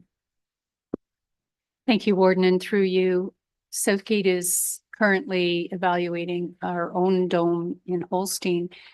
And so by going to the rectangular structure that you're proposing, are there any environmental studies that you have to do in order to expand that footprint?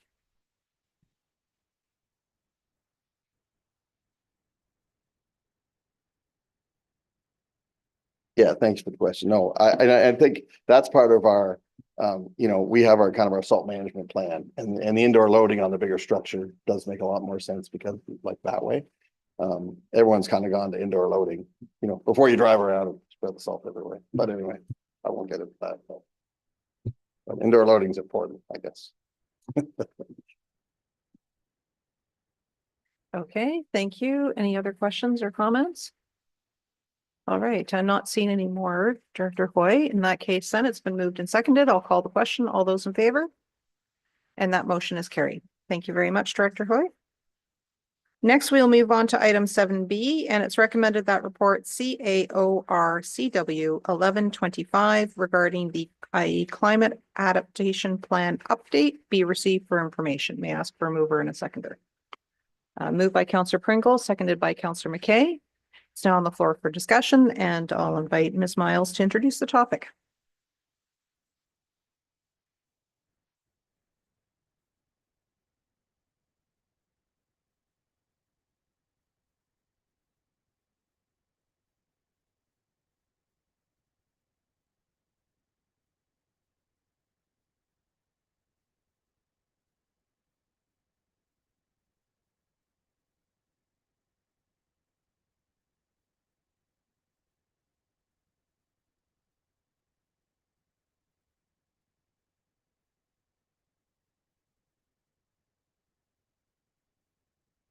We're just getting some technical assistance.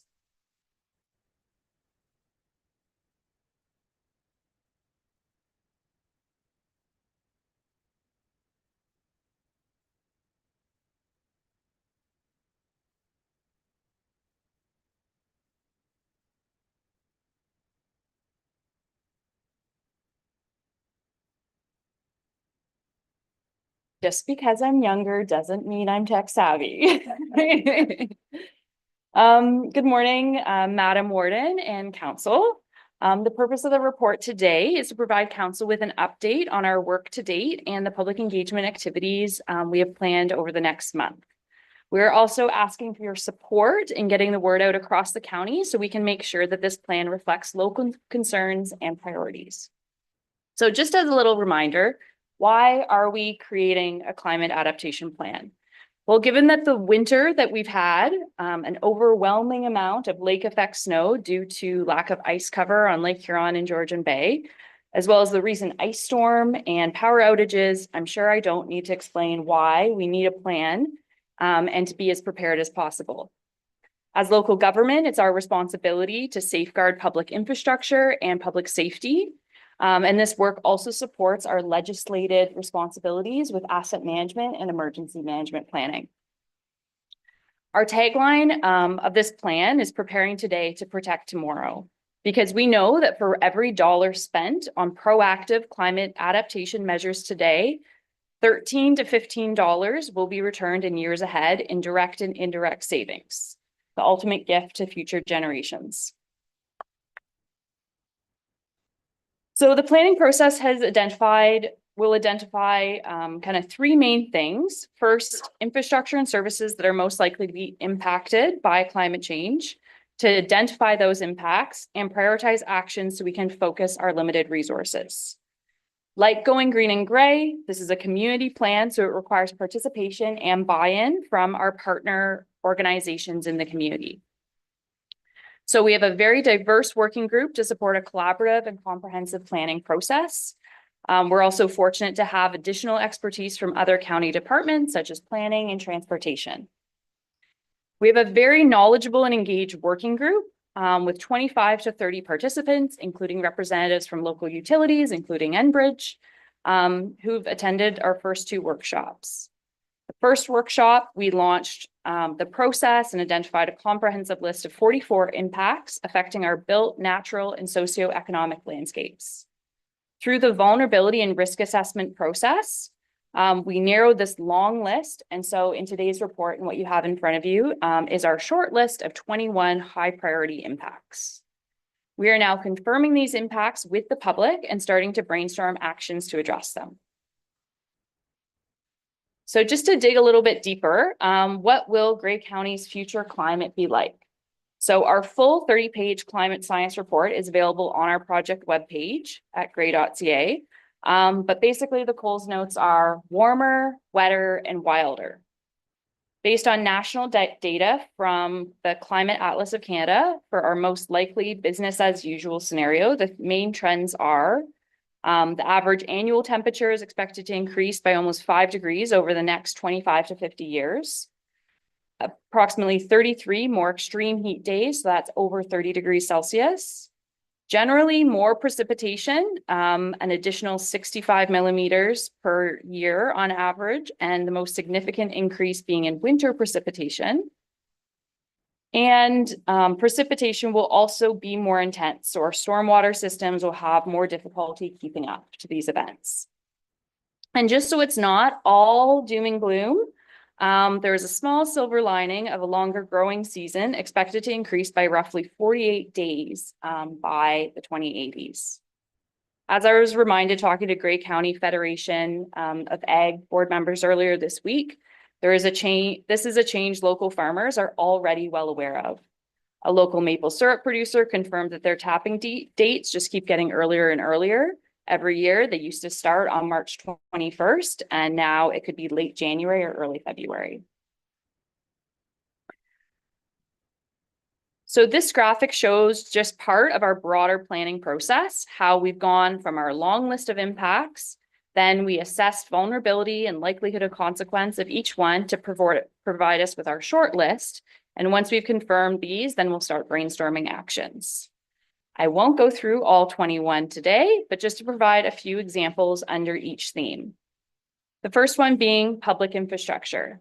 As we've just heard about the dome, it also means freeze-thaw days causing faster deterioration of roads, more snowstorms and winter precipitation causing more winter maintenance and closures, and yes, snow days. In terms of health and safety, more heat waves causing more health and safety risks, especially for the elderly, infants, or those without access to air conditioning. Extreme weather events are damaging homes, reducing property values, and increasing insurance premiums. Recently, a county staff member shared with us a letter they received from their insurance company that stated, as climate change continues to increase the likelihood of severe weather, they had introduced new updates to their roof coverage, informing them that the claims would be settled based on age, not full replacement costs, and also offering a reimbursement of windstorm resistant materials following a covered claim. Turning to local economic and cultural impacts, agriculture is especially impacted. Extreme heat posing health risks for livestock, warmer winters causing more pests to be able to survive over winter. Extreme heat causing disruptions for outdoor work like construction and farming. And warmer temperatures and shifting natural cycles are affecting fish populations, therefore affecting food insecurity and cultural impacts for those of us who like to hunt and fish. And lastly, natural environment. So warmer temperatures and inconsistent rain will also impact our forests and biodiversity. So just think about all the trees we've lost from the emerald ash borer over the last number of years, or the tree damage from our most recent ice storm. So we've got our work cut out for us. I realize that talking about impacts are heavy and difficult, but also not thinking or talking about them isn't going to make them go away. So we've designed a consultation process to be informative and empowering for those who participate. Climate anxiety is real, and I hear about it often. So we want to have activities that will help residents walk away feeling more informed and prepared with clear actions for making their households more resilient. We have three main ways for residents to participate. The first one, pop-up booths at local community events. Linda and I have a busy month ahead of us, having presence at over 15 events, starting with Kemble Maple Fest this Saturday. We'll also be collaborating with other Grey County departments. For instance, we'll be joining forces with planning for the wildlife and forestry bylaw consultation and economic development for Cruise and Connect. We'll also be having climate conversation kits to encourage and support residents to have conversations with their family, friends, neighbors, or community groups that they belong to. This kit will include guiding questions, a map with stickers, and a list of resources to make your home, business, or farm more resilient to climate change. We'll also be using this kit to host focus groups. So tomorrow, Linda will be using the kit with municipal staff through our climate change community of practice. And next week, I'll be using it to guide a discussion with student trustees at Blue Water District School Board. And lastly, we also have an online public survey as well, and print copies will also be available. So these opportunities will be shared through our email newsletter, social media, and our website, and the project page, which will be linked on gray.ca/climate action. We also recognize that climate change will affect different groups in our community in different ways. So we want residents not only to consider how climate impacts them personally, but also other community members. So we've developed these fictional profiles to help residents imagine how climate change might affect others in the community, and we'll ask them to consider them. So we have Jack, the adaptable farmer, Maggie, the aging homeowner, Rihanna, the concerned small business owner, Jason, the outdoorsy young professional, and Eva, the family-focused home buyer. These are quite similar to the Environics data kind of demographic profiles that economic development uses. So we're looking for your help to help us get the word out. We have materials and facilitation guides, so feel free to reach out to Linda or I if you have any questions or need any guidance. We have these postcards that you were distributed, and we have lots more. So just let us know if you want to take any back to your municipal offices. And then in terms of next steps, so after this public engagement period, we'll have our third workshop to start identifying actions to address these high priority impacts and then start drafting the plan. So thank you for the opportunity to share about this important and exciting work and for your ongoing support in building a climate resilient Gray. And I'm happy to answer any questions.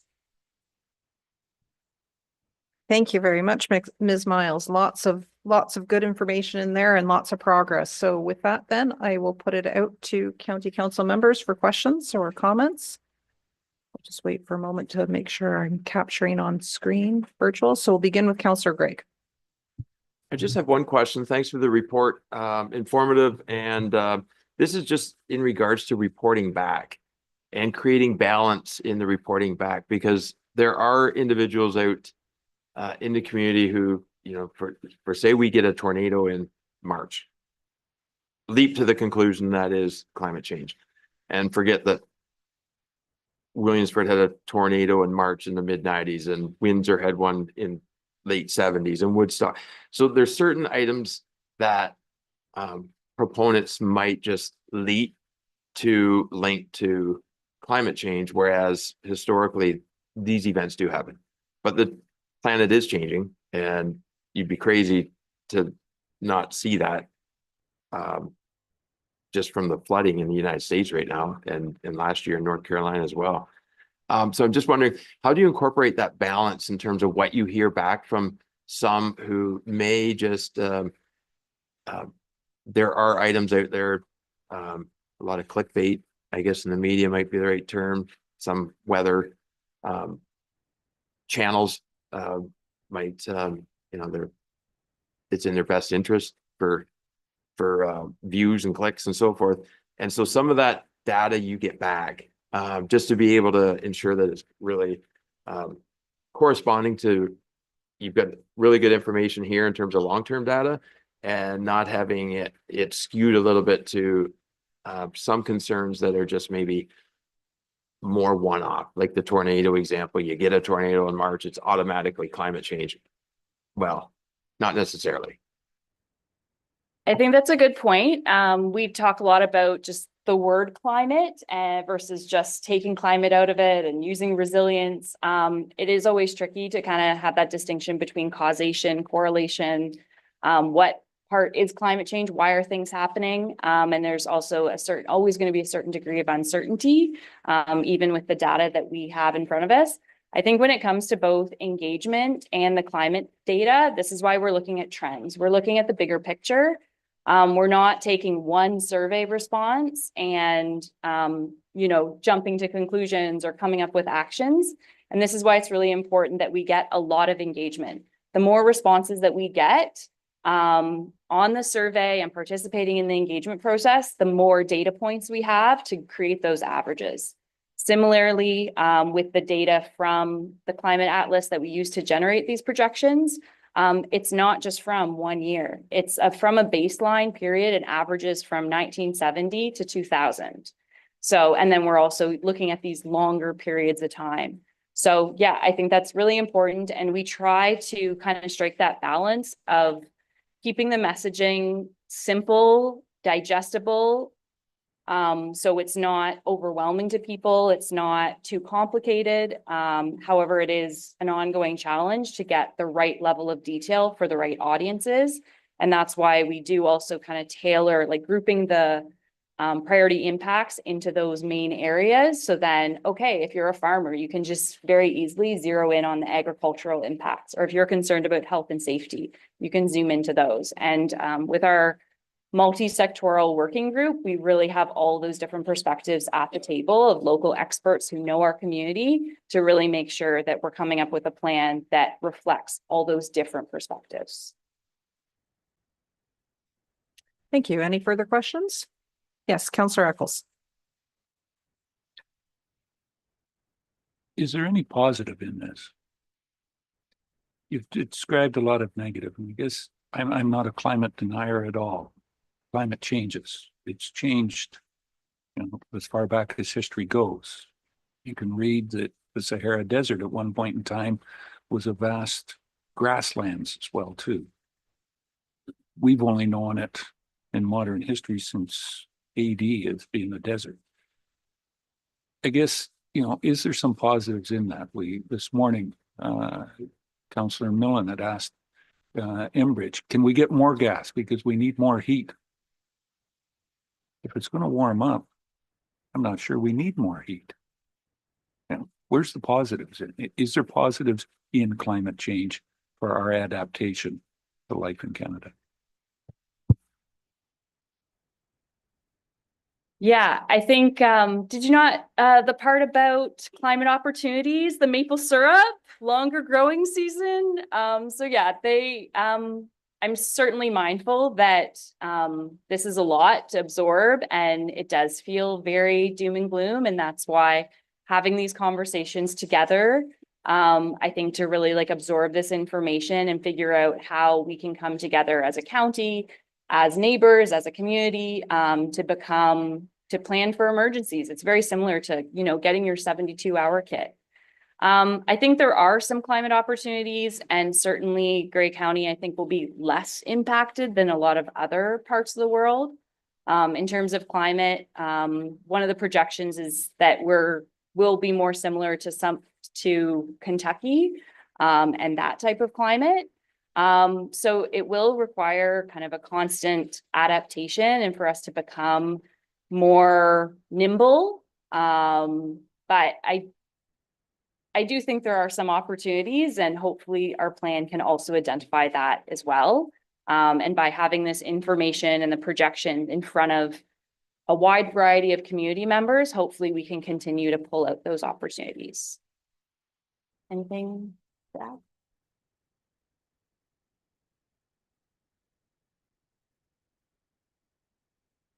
Thank you for the question through the chair. I'll let Megan be kind of the voice of hope and optimism, and just add to her very accurate response that while there may be some local opportunities we realize through a warmer climate, I think as recent tariff discussions have shown, we are all interconnected. And so when we see globally the impacts of climate change, which are really quite catastrophic if we continue on a business as usual path, those impacts will drive migration, they'll potentially drive resource conflicts. And so we can't only look at what climate opportunities might be like in Grey County, but consider as a global system and as one that's very dependent on our neighbors, how the global changes we anticipate from climate change will ripple to us locally as well. And just the point you said about maple syrup, 2024, local individual that makes maple syrup in West Grey, they started boiling. First day was in February, I think it was 7th. 2025, it was March 10th before they started. Yeah, there's such, I think that there is, negative effects, but some of it, I think it can't be all doom and gloom. There's going to be some positive aspects for us, and how it affects in the world situation may be a positive thing for us locally. Okay, thank you. Any further comments? Yes, Counselor Dobreen. Thank you through you, and thank you. I also want to thank you for the dialogue at the Grey County Federation of Agriculture Advisory Committee meeting the other night, last night. Was it Tuesday? It's a blur's day. At that point, I really liked yes, we're planning for the future and we're trying to put in place those things that can prevent tragedy or extreme circumstances.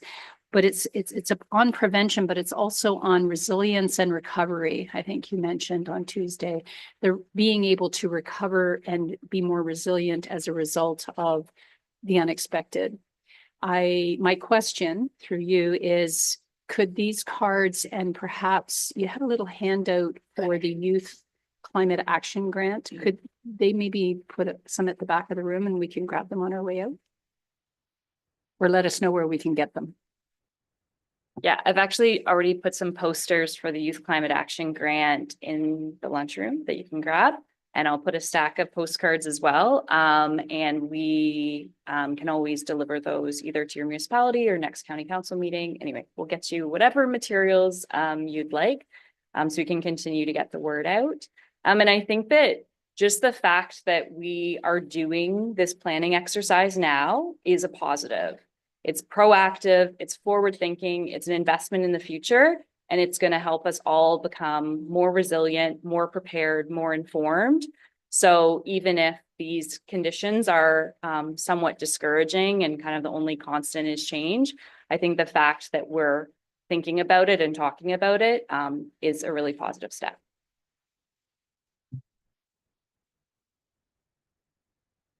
Okay, any further questions? No, I don't see any further hands up. So thank you again for the information and for the update. Thank you to both of you. And with that, I will call the question. All those in favor? And that is carried. Thank you. So we are approaching the lunch hour. We do have item 7C next coming up, and Madam Clerk is going to make her way to the lectern. So I'll look for a mover and a seconder that report CCR CW 0425 regarding a draft terms of reference for an ad hoc joint municipal services committee be received for information. Okay, so I see it moved by Councillor Body, seconded by by Deputy Warden Milne. It's on the floor for discussion. Madam Clerk. Thank you, Madam Warden, and through you. This report here today contains a draft terms of reference for an ad hoc joint municipal services committee for your review and input. The proposed purpose of this committee is to identify opportunities for shared servicing between Grey County and other municipalities within Grey County, and make a recommendation to County Council on any opportunities to move forward and prioritize any of those shared servicing arrangements. I should note that within the draft terms of reference under purpose, there's a little bit of clarity needed there. It should state that any shared service identified would have Grey County as being one of the involved municipalities. The role, at least as we understand it, of this committee isn't that Grey County will arrange for shared servicing between your municipalities, unless of course we're requested to help with that, but Grey County would be an active partner in any potential opportunities there. The current terms propose a committee of 5 members of County Council to remain for the duration of the committee, with a sunset clause of September of 2026, just prior to the municipal election. There is no currently any proposal to have members on the committee who are not already county councillors, just for scheduling and payroll purposes. We would expect that local municipal staff would likely need to be providing information and support the work of the committee. Grey County also does have a policy that outlines criteria that must be met before a county committee or task force is established. So this proposed committee does meet that criteria based on staff's assessment. The recommendation within the report is to receive it for information at this time. Since this was a request from council at the March 13th meeting, staff don't necessarily have a recommendation to initiate the committee. Staff would be proceeding under the current process of bringing forward any opportunities for shared services to County Council. But if council would like to proceed with establishing the committee here today or in the future, resolution is required indicating this direction and adopting a terms of reference. Whether it's this terms of reference or a variation of the one included in the report.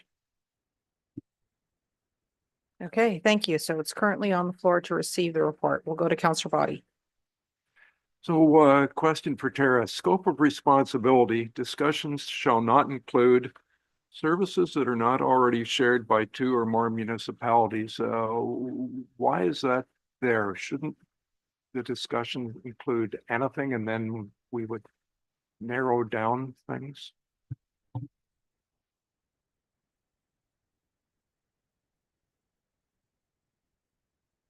Thank you. And through you, that shouldn't be meant to restrict that any municipality could join an already existing servicing arrangement. I think that is probably a broad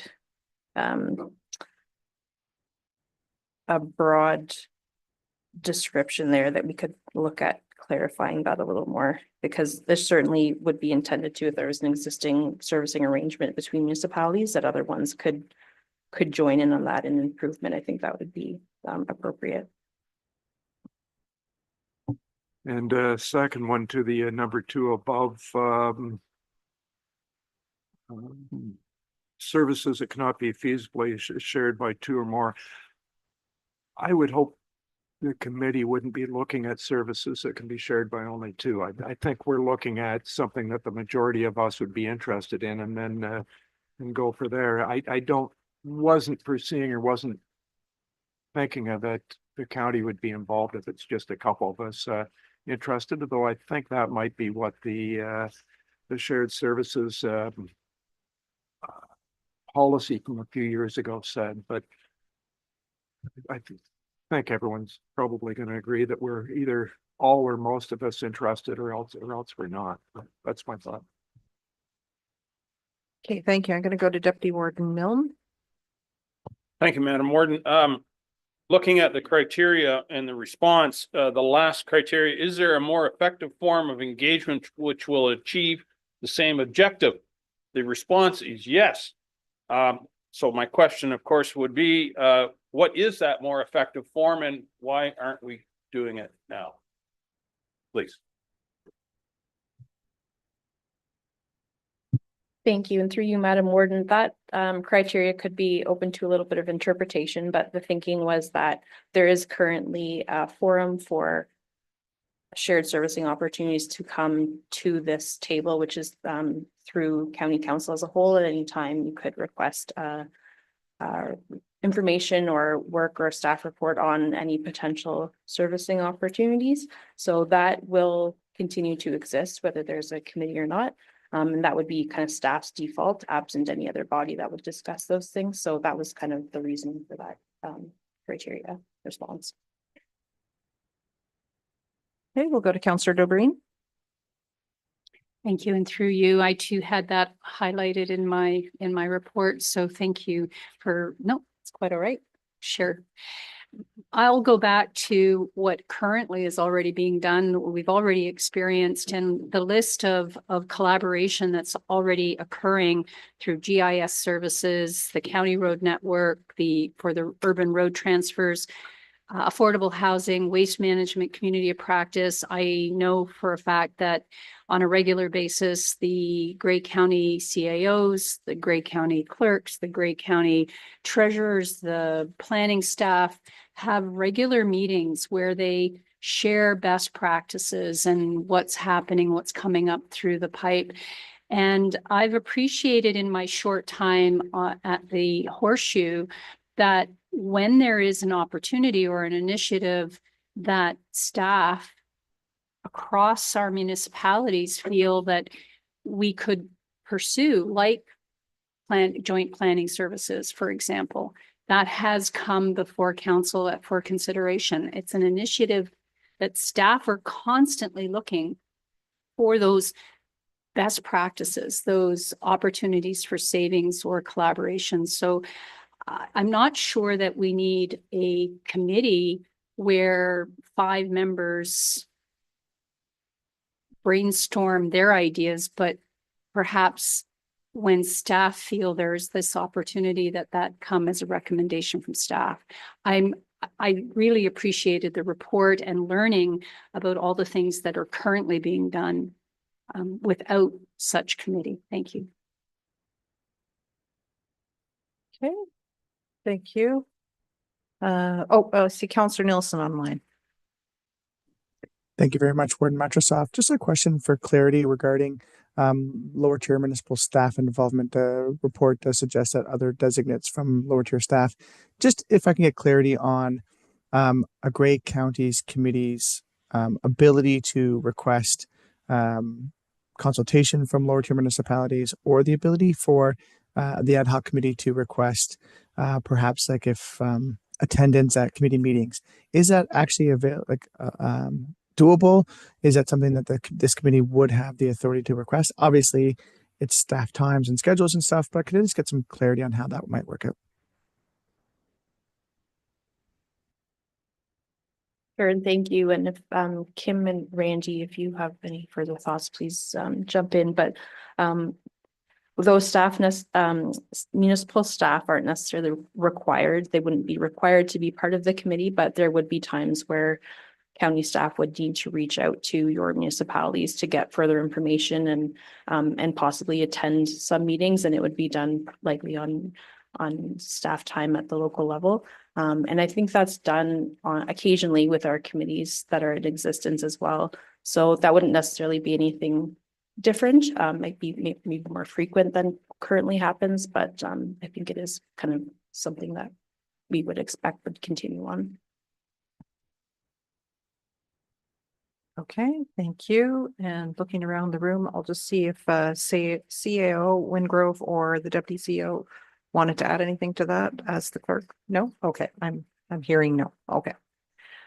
All right, so it's currently on the floor, moved and seconded to receive for information. I don't see any further hands up, so I'll ask all those in favor. And that motion is carried. Thank you. Okay, so now we did have 2 items pulled. Oh, sorry, Counselor Body. As set out in the report, that requires a subsequent motion, so I'd move that Grey County establish a joint municipal services committee. Task force is what is actually in our bylaw, not ad hoc, and that the proposed terms of reference for the committee be adopted. Okay, so that's been moved by Counselor Body. Is there a seconder? Seconded by Counselor Hutchinson. Okay, so that is now on the floor. And the reference is to the report and is to the terms of reference included in the report. So with that, we'll now engage into discussion on the formation of that task force. I'll look to the CAO for a comment. Thank you, Madam Warden. So just to be clear, the resolution that you just passed was to receive Tara's report for information. So that's what you've done. And so now if you want to take the next step and actually establish the committee, then we will need, as you say, a terms of reference and to move things forward in that way, if that's the wish of council. Okay, I'm going to look to the clerk just for clarification because the mover did refer to, it was contained within the report that additional motions would need to be moved. So can I just have a clarification about our process here, Madam Clerk? Yes, thank you. And through you, the resolution that was just passed to receive the report for information doesn't bind the council in any way. So there is opportunity if you wish to, as Councillor Body has done, put forward a motion to establish the committee, and that the terms of reference that were in the report are going to form the foundation for that committee if it's supported. If there are some adjustments needed to that terms of reference, such as change to the membership, that can be done with this motion as well through an amendment. But as of now, it's proposed to be 5 committee members of County Council. Okay, so Madam Clerk, I think what would be helpful then is if we put that motion up on the screen so people can understand that. It isn't It isn't a new item. It is actually referring to the content of the report.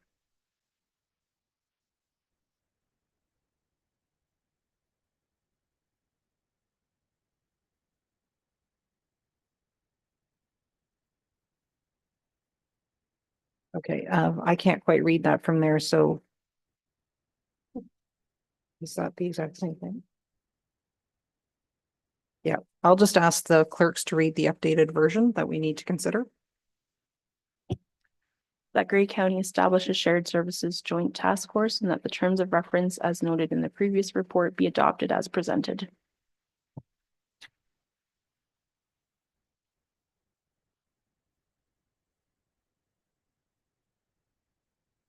Okay, so there we go. We're on the floor for, it's on the floor for discussion, what you see on the screen and have heard. We'll go to the deputy warden.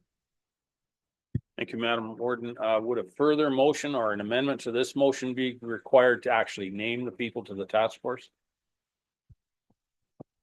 Madam Clerk? Yes, it would. And what I would suggest is that that county council dispose of this motion first, and then staff will bring back a report and information and a call for nominations at that time in a future report. Okay, thank you. So we'll look further. We'll see Councillor Nielsen, please. Thank you very much, Warden Matrosoff. Just speaking to the idea of actually forming the task force. I think Councillor DeBreen said it well, that there's good information within this report about the amount of work that goes behind the scenes between our lower tier municipalities and the county staff. And I think that sometimes support to some of the conversations that can happen to show that there is support at the council table as well for moving some of these ideas forward.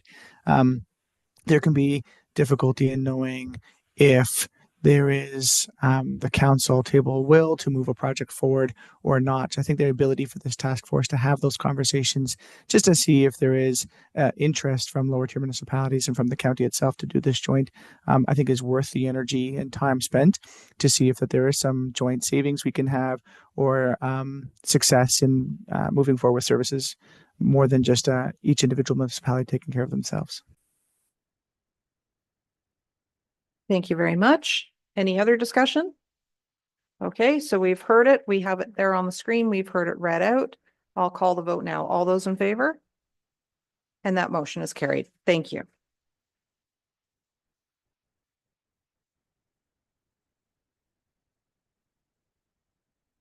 Okay, I've just confirmed with the clerks that we can continue with, there are two last items for discussion, which is we had pulled item 6C and 6E. So we're going to go to the next one, which is it's recommended that the report TRCW 1125 containing the tender results for RFT TS 0225 regarding the Gray Road 30 culvert replacements project be received and that EC King Contracting be awarded the tender for a total amount of $534,636.25, excluding HST. So I'll look for a mover and a seconder first before I go to Mr. Ireton. It's moved by Councillor Gregg, seconded by Councillor Eccles. It's now on the floor for discussion. Thank you, Mr. Ireton.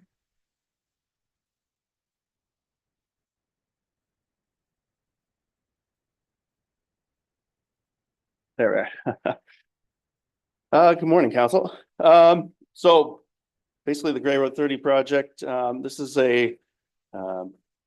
effectively a road reconstruction project that we've had to split into two phases, mostly just to deal with some property negotiations that are currently ongoing and have more or less held up the progress of the project in general. So as we continue to negotiate through those property issues, we figured the opportunity would be a good time to get the culverts at least replaced this year in advance. And then that way, what we can do is schedule kind of the paving portion of this project early in the year when contractors are aggressive to get that early season paving in as well. So this is similar to what we have done historically in the past. We used to do a lot of the culvert replacements a year in advance on some of our jobs. usually at that time, it was kind of our in-house staff that did it. And that was one option we did put to our operations team earlier this year, was to ask them if their staff could handle these replacements this year, but unfortunately they've got too much work of their own. So we decided that it'd be best to tender this, the culvert portion, and then leave the paving until next year. So I'm not sure there's any questions beyond that, but. Okay, thank you. And Councillor Greg, you were the one that had pulled it, so I'll look to you first. Yeah, I appreciate that. It was just quite a significant change in scope. So I'm glad staff could just speak to the change in scope and your future plans in terms of when you do hope to have this placed back before council in terms of completing the entire project. So I think you are hopeful 2026. So just glad to have staff kind of articulate that a little further in terms of your future plans beyond this year's work. Thanks. Thank you. Any other questions or comments from County Council Committee of the Whole? Okay, I don't see any further questions then, so I'll call that vote then. All those in favor? And that is carried. Thank you very much, Mr. Ayrton, for the additional information. And the other one was it was listed as item 6E, so we'll now address. It's recommended that report FRCW 0725 2025 request for approval of unbudgeted projects be received, and that the noise survey budgeted for 75,000 be funded from the Human Resources Reserve, and that the remainder of the cost to refurbish air handling units at Grey Roots totaling 132,500 be funded from the Grey Roots Main Building Improvements Reserve, and that that utility relocate work for Gray Road 15 totaling 165,400 be funded from the surplus in awards projects in the major road and bridge construction budget. And if insufficient funds are available at the year end from the Transportation General Reserve. May I ask for a mover and a seconder? Moved by Councillor Gregg, seconded by Councillor Keaveney. It's now on floor for discussion. I'll look to Director Spicer first and then turn it to Council. Thank you, Madam Warden. So this is a bit of a housekeeping report. So we have the noise survey was included in the 2024 budget.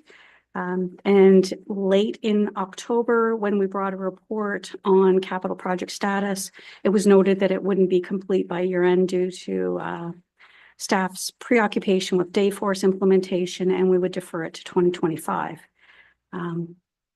We were implementing new budget software. It was put in one place and it wasn't put in another. So it was not included in the 2025 budget. It's fully funded from the reserve, so there is no levy impact. I will mention that it is a requirement to have a noise survey. And if there's any questions, I can refer to the capital project sheet. The next one was the refurbishment of air handling units at Grey Roots. That began in 2024. We anticipated it will be complete in 2024. And there's about 132.5 that needed to be carried over into 2024. And that's funded from the Building Improvement Reserve. And then the last one for Grey Road 15, it's not uncommon, I'm sure you're aware at your own municipalities that you do utility relocating work with Bell and Hydro, and the invoices don't come for several years. And this one, it was an omission. So it wasn't accrued to the project in 2022. The invoices have now been received, and we need a mechanism to pay the $165,400. So what we're saying is we would take it from the surplus from the construction budget. And if for some reason there was insufficient surplus, then we would take it from Transportation General. And I'm happy to take any questions. Thank you. I'll look to Councillor Gregg, who pulled the item. Thank you. And just the question I really had here is when staff were then aware of these projects and the requirement to fund, yes, they're still coming from reserve, but did staff have discussions about are there any current year projects that were in the budget where perhaps they were first forecast to be started in June or July, and right now, at best guess, maybe they are forecast to start in November or late in the year, where you could just turn a couple projects into next year's budget that are potentially slated at the end of the year, or maybe not going to happen at all. as a substitute to just pulling these from reserves at this time.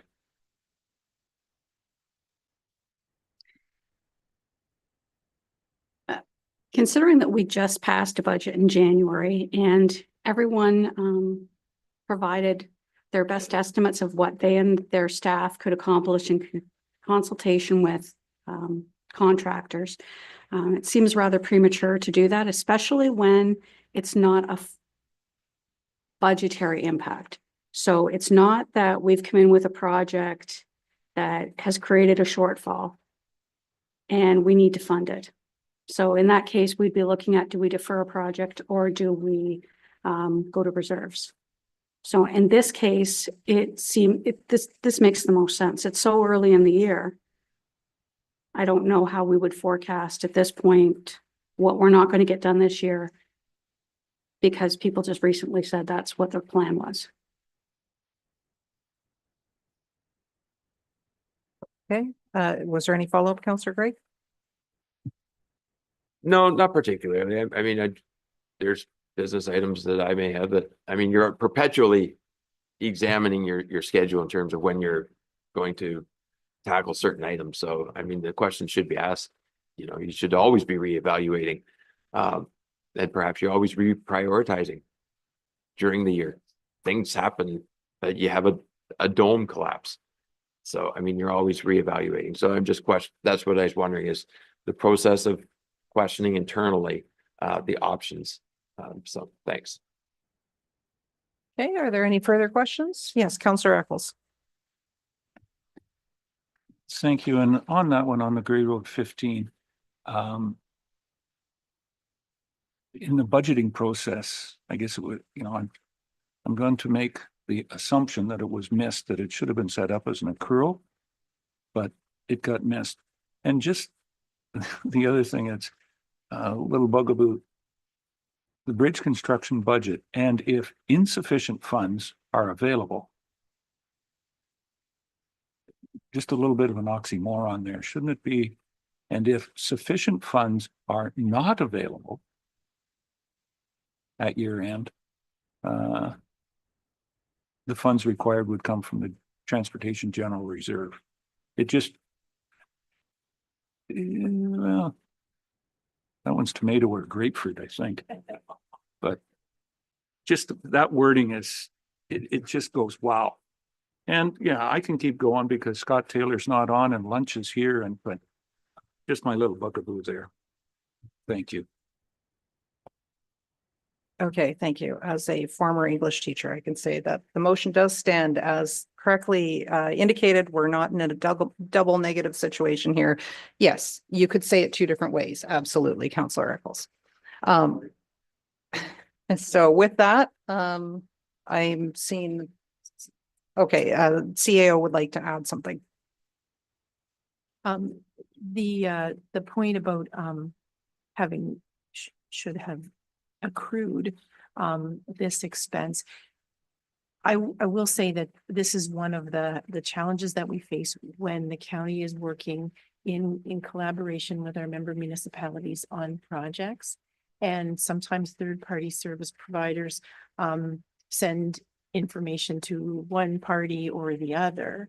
And unless we are specifically tracking all of the different inputs into that project, you know, we might not be necessarily aware that something should be coming and hasn't been received. So again, it's so much, I think, can come to us as far as efficiencies and process improvements as we get better tools and we're, you know, able to track things more efficiently instead of it being such a manual process and involving an awful lot of back and forth. You can imagine, you know, the amount of capital projects that we're doing every year and how many of those are shared with your member municipalities.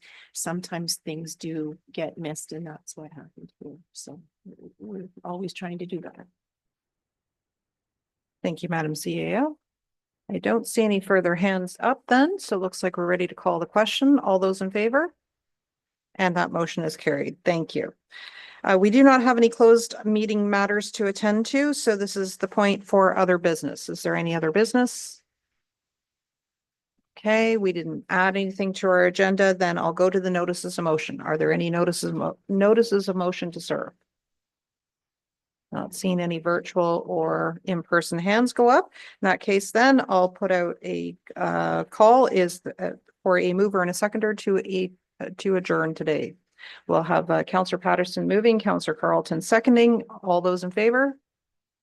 Meeting is adjourned. Thank you very much, everyone.